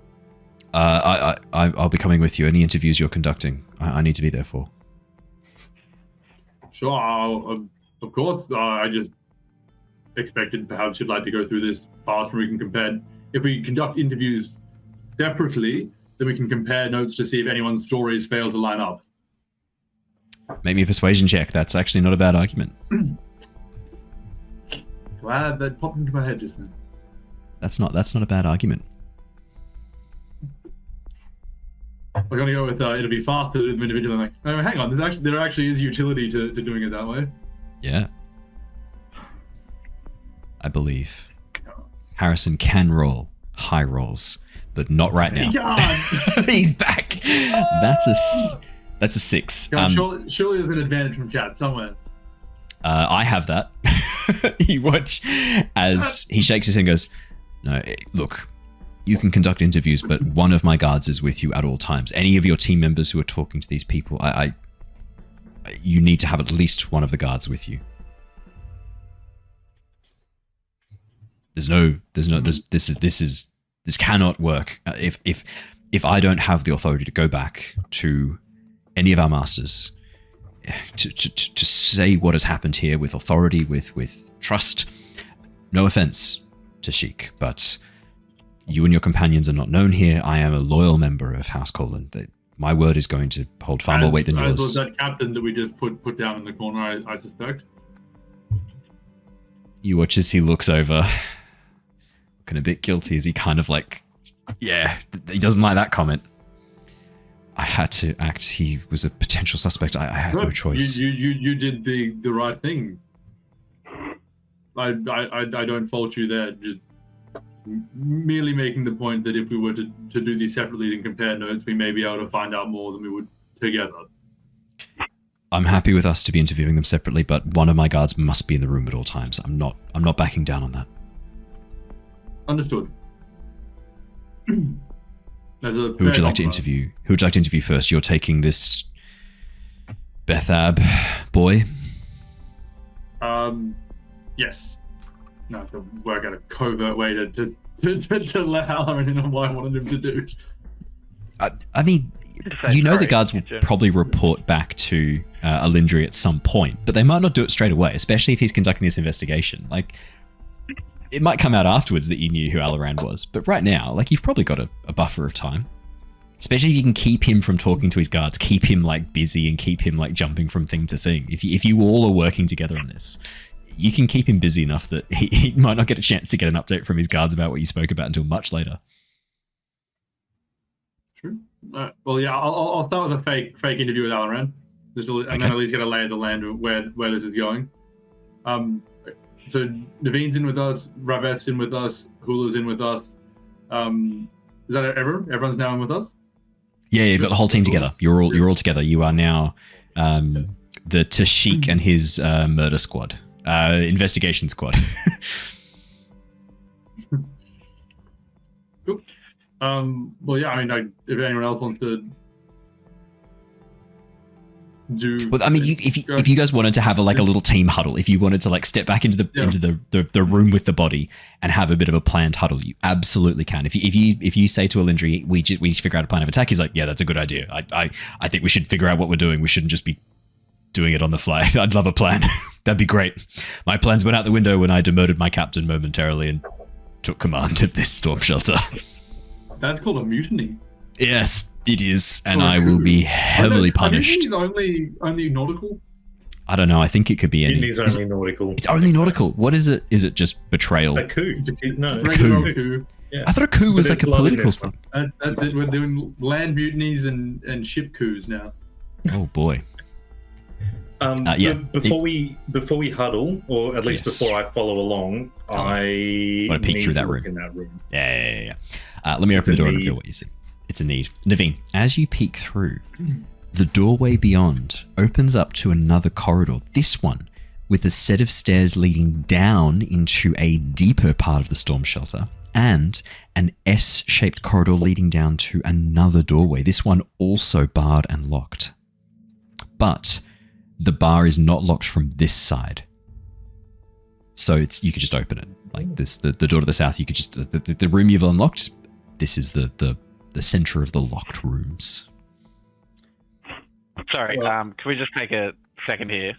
Yeah. Has Harrison changed his shirt now, or is this just gaslighting? No, He's changed his shirt. It's very funny. Yeah. I know what he's doing. It's now a bit. Okay. As long as we're aware. Yeah. He's trying to drive me slowly insane, and it's not working. I'm wise to your tricks. I've solved your labyrinth, puzzle master. The Minotaur's escaped. You're going to get the horns. I know what you're up to. Okay. Check the footage. I don't need to check the footage because I know what the footage shows. It shows you changing your shirt. I don't think you know that. I didn't realize I get to quote the footage. Wait, where's the footage of him changing his shirt? I wonder what's going on there. That's the secret camera I keep just for me. He thinks it's another baby monitor, but it's not. It's my Harrison monitor. No, I don't know. There's you can check the footage to see the different tapes. I didn't realize I'd be quoting this much Brennan tonight. I've now done check my point total. I've done the Minotaur's escape. This is great. I'm hitting all the notes tonight.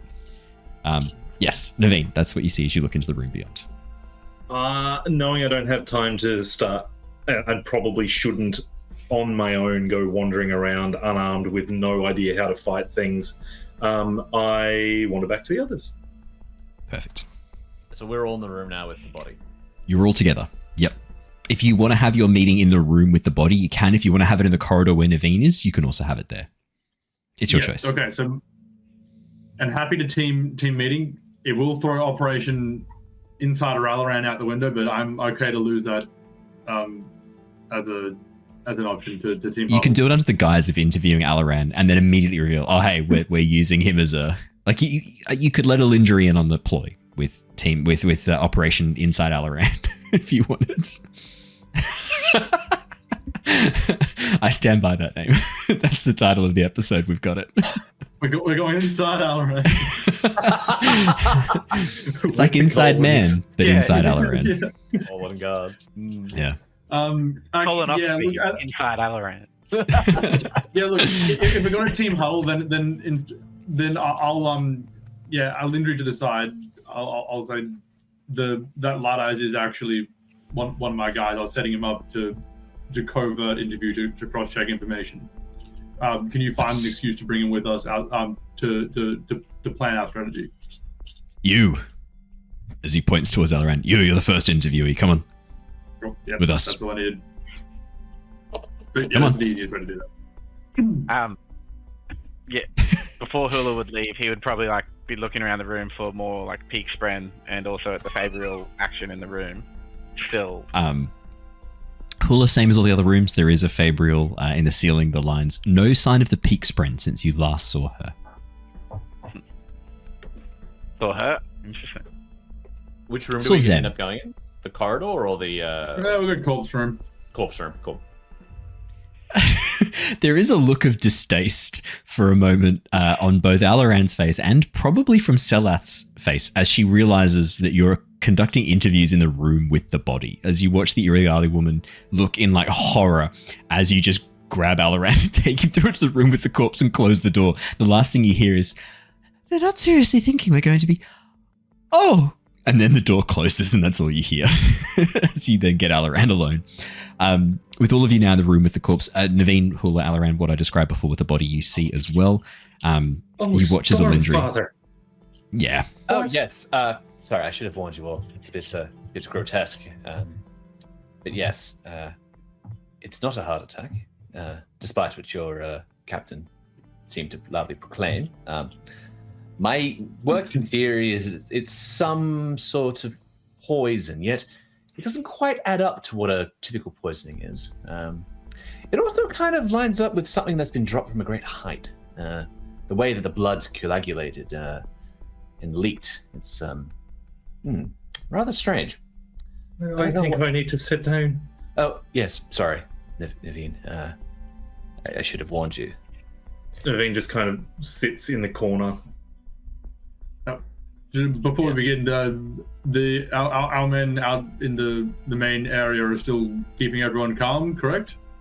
I give everyone as knowing a look as I can. Does someone confirm it? Hula? I left you in charge of that? Last I saw, they were still keeping the commotion to a minimum.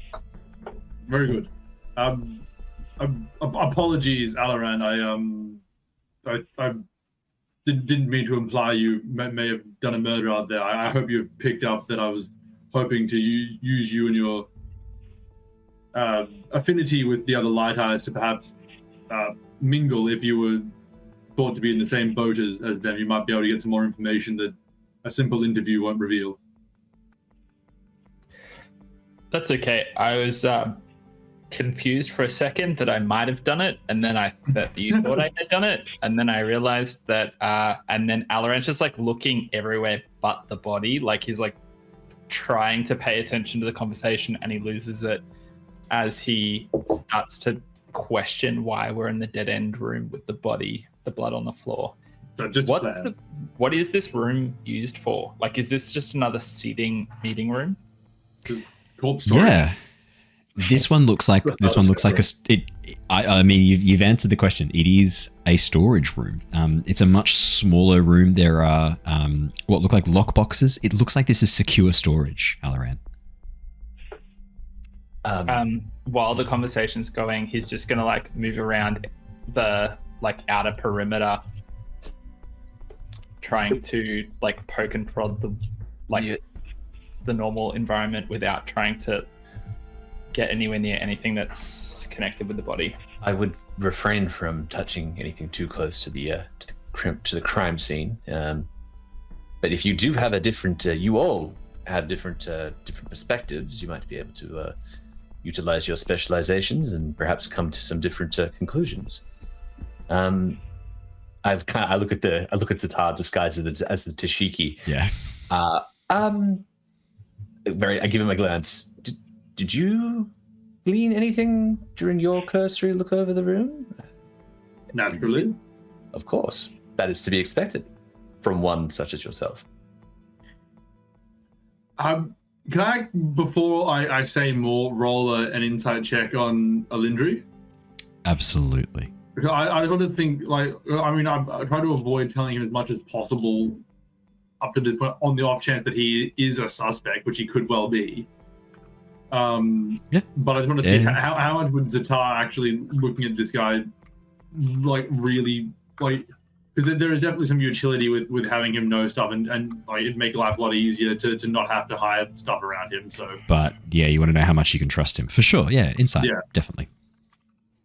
Could I ask if I could do a retroactive insight for Captain Lurin as to whether his kind of you don't question me, I'm the boss, it doesn't matter what I was up to because he was doing something sus, or if it's just because he's the boss? 100%, absolutely.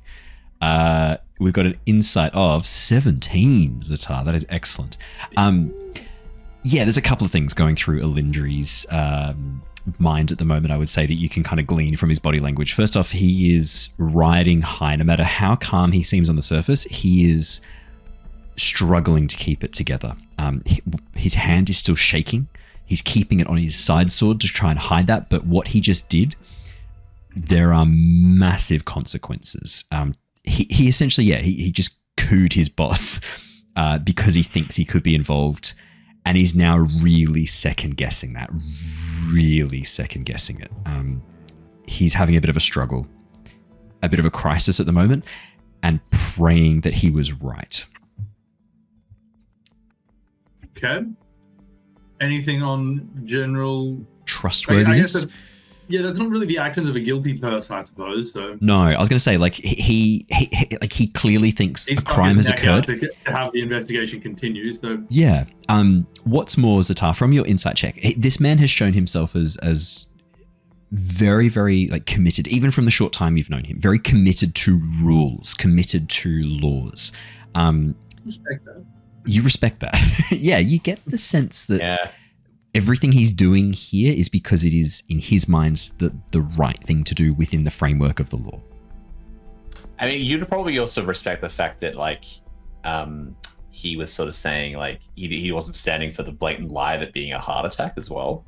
Yeah. Yeah. Because he was straight up being like, it's a heart attack, it's done. Like, that's a good point. That's a really good point. If he had any investment in this disappearing, if he had any role in this he would have just event, said, heart attack, get out, nerds. Yeah. It's only when that happened and Captain Alaran tried to push this narrative and tried to shut down, that's when he stepped out. I will say, though, Ztar, he knows more than he's shared with you guys. Definitely. He would have to suddenly coup his captain. There is something else he knows. He was looking for him immediately after this body was discovered. That is true. There's more going on there. I'll start with that. And Alindri, I just want you to know that however this goes down, you've shown yourself to be a man of integrity who will stand up for what is right and what is just. Whatever we can do to help smooth over what you just did, whether or not the captain was involved or not, we will do so. Rest assured, should there be any repercussions for this for you, we will speak on your behalf for what you've done here. But if you do know anything else, now's the time to share, and then I will share what I learned when I did a cursory investigation of the room. Firstly, I appreciate that. As much as your word and your backing of my decision there would help, I appreciate it. If your word has any bearing on my fate, if this all pans out to be a terrible, terrible mistake, I appreciate that. Thank you. What I know,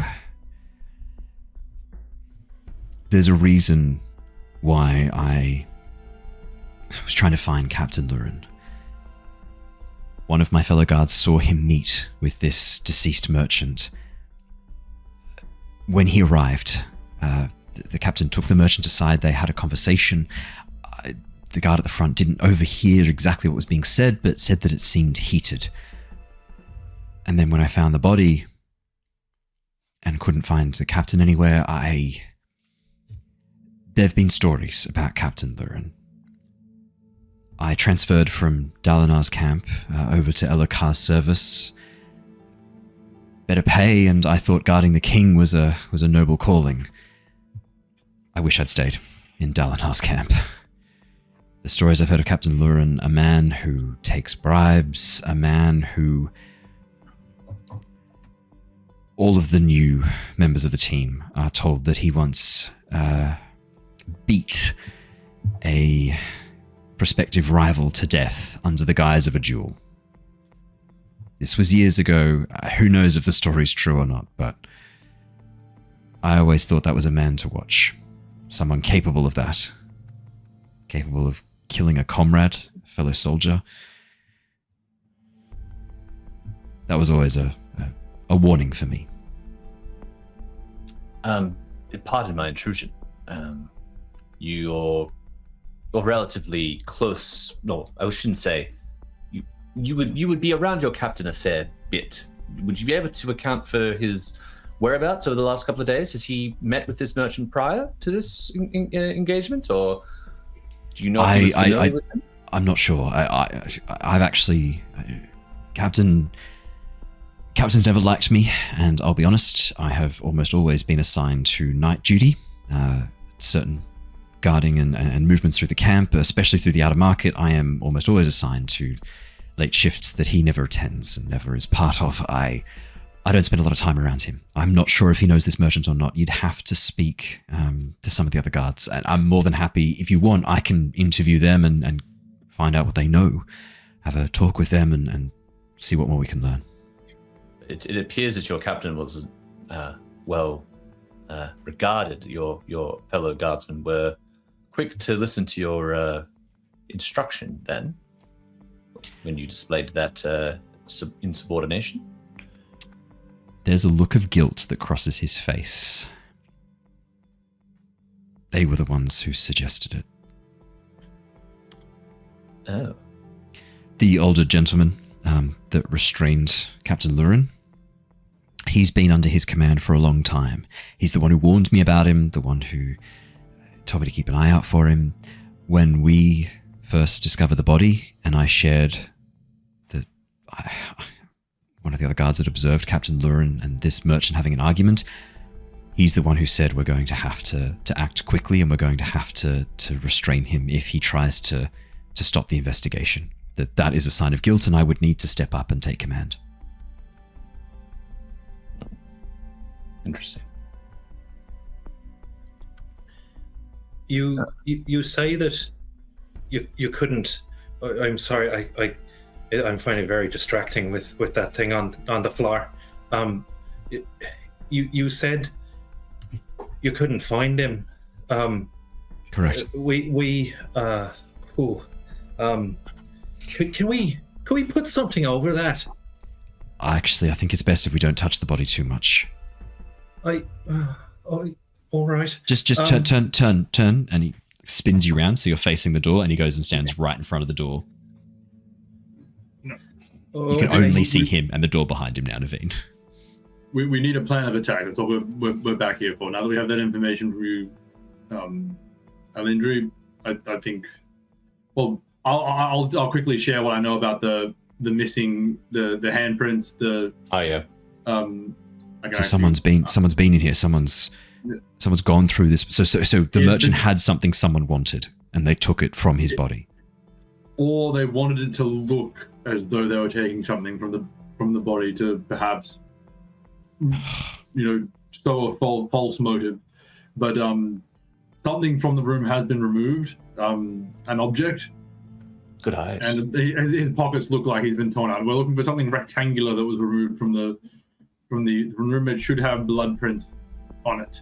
Neivien, does that missing piece mean anything to you?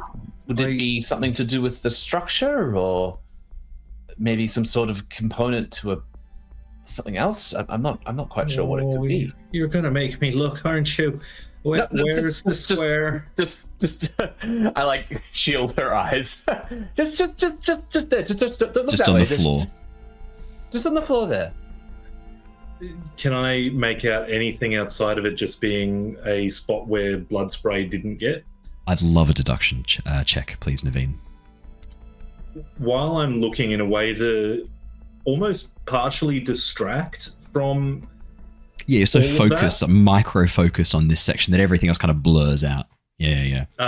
She's also just kind of rant talking about finding the captain come out of the downstairs section. Well.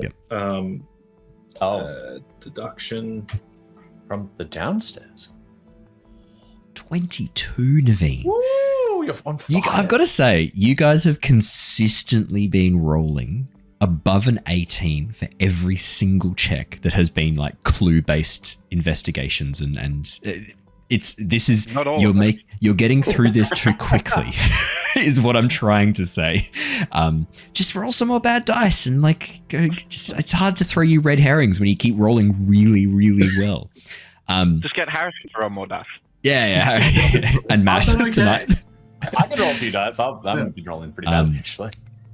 Neivien, as you hyper focus on the point, you're compartmentalizing at this point. You've shut down the part of your mind that has acknowledged there's a dead body here, the body of a person who was alive moments ago and is now gone.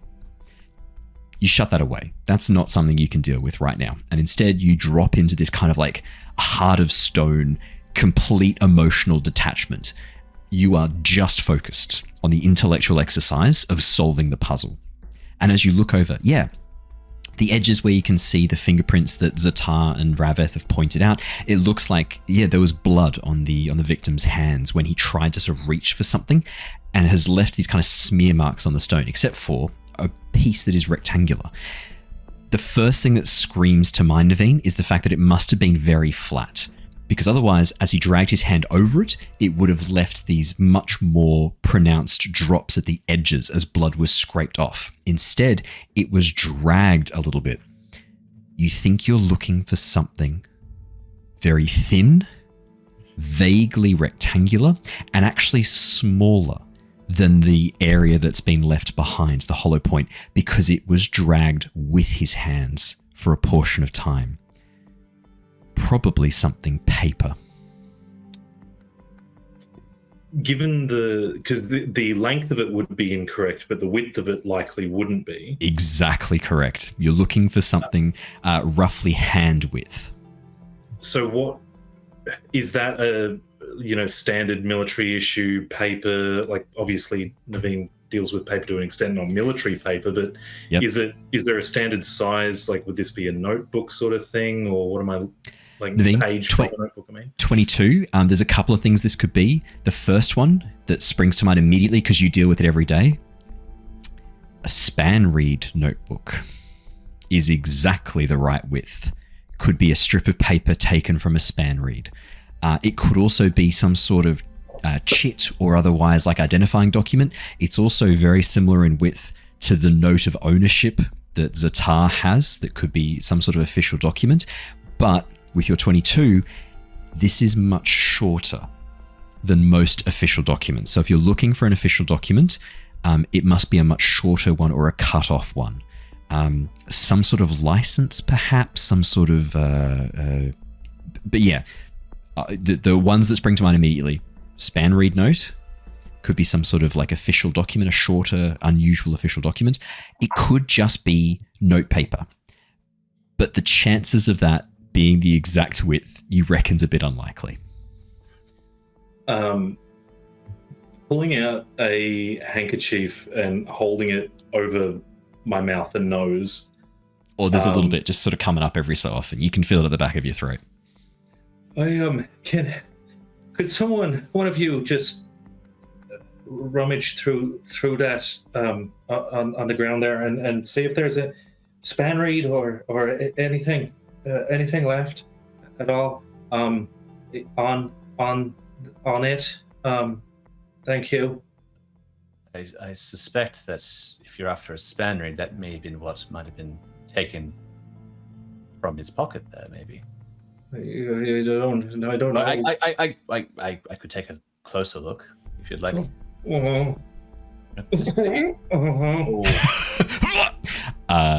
Perfect. I think that is a good place to wrap up for tonight, because as we dive into the investigation, I reckon from here on out we want to keep all the clues really fresh in your mind as we dive on in, and a more thorough examination of the body I think will take us really nicely into the beginning of the next session.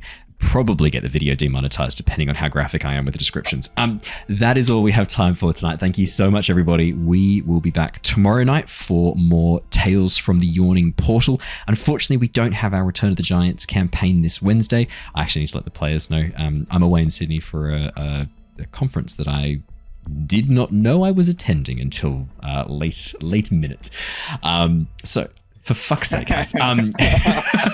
We will see you all again very, very soon. For those of you watching on Twitch, don't go anywhere. We are going to go and raid a lovely friend of the channel tonight. That is going to be, while I'm looking through that, I'll check in that in a moment. Those of you watching on YouTube or listening to the podcast, thank you so much. Remember to give a subscribe, a like button, or leave a comment. Every subscription is a new shirt for Haz to change into to slowly drive me insane and pretend that he's not doing it during the session. I've been wearing this shirt the whole time. Every like is another squidge of gas for his gaslighting, and every comment is another shit to add to his shit-eating grin as he says these words. That really helps us out every time you do those, and obviously Don't helps you Taz remember, out too. Owen? We even spoke about the Christmas tree. We had a chat about the Christmas. That's a wine, Christmas palm, you fuck. We will be going across and raiding tonight. Let's go and do Take a Long Rest. They are doing Enter the Feywild. I think that sounds like a really, really fun stream to go and jump into. I will have that going right now. That raid's going across. Everybody, stay safe, stay well. We will see you all again next week for more Cosmere RPG. Until then, farewell, everybody. Goodbye. Bye. See ya. Bye-bye.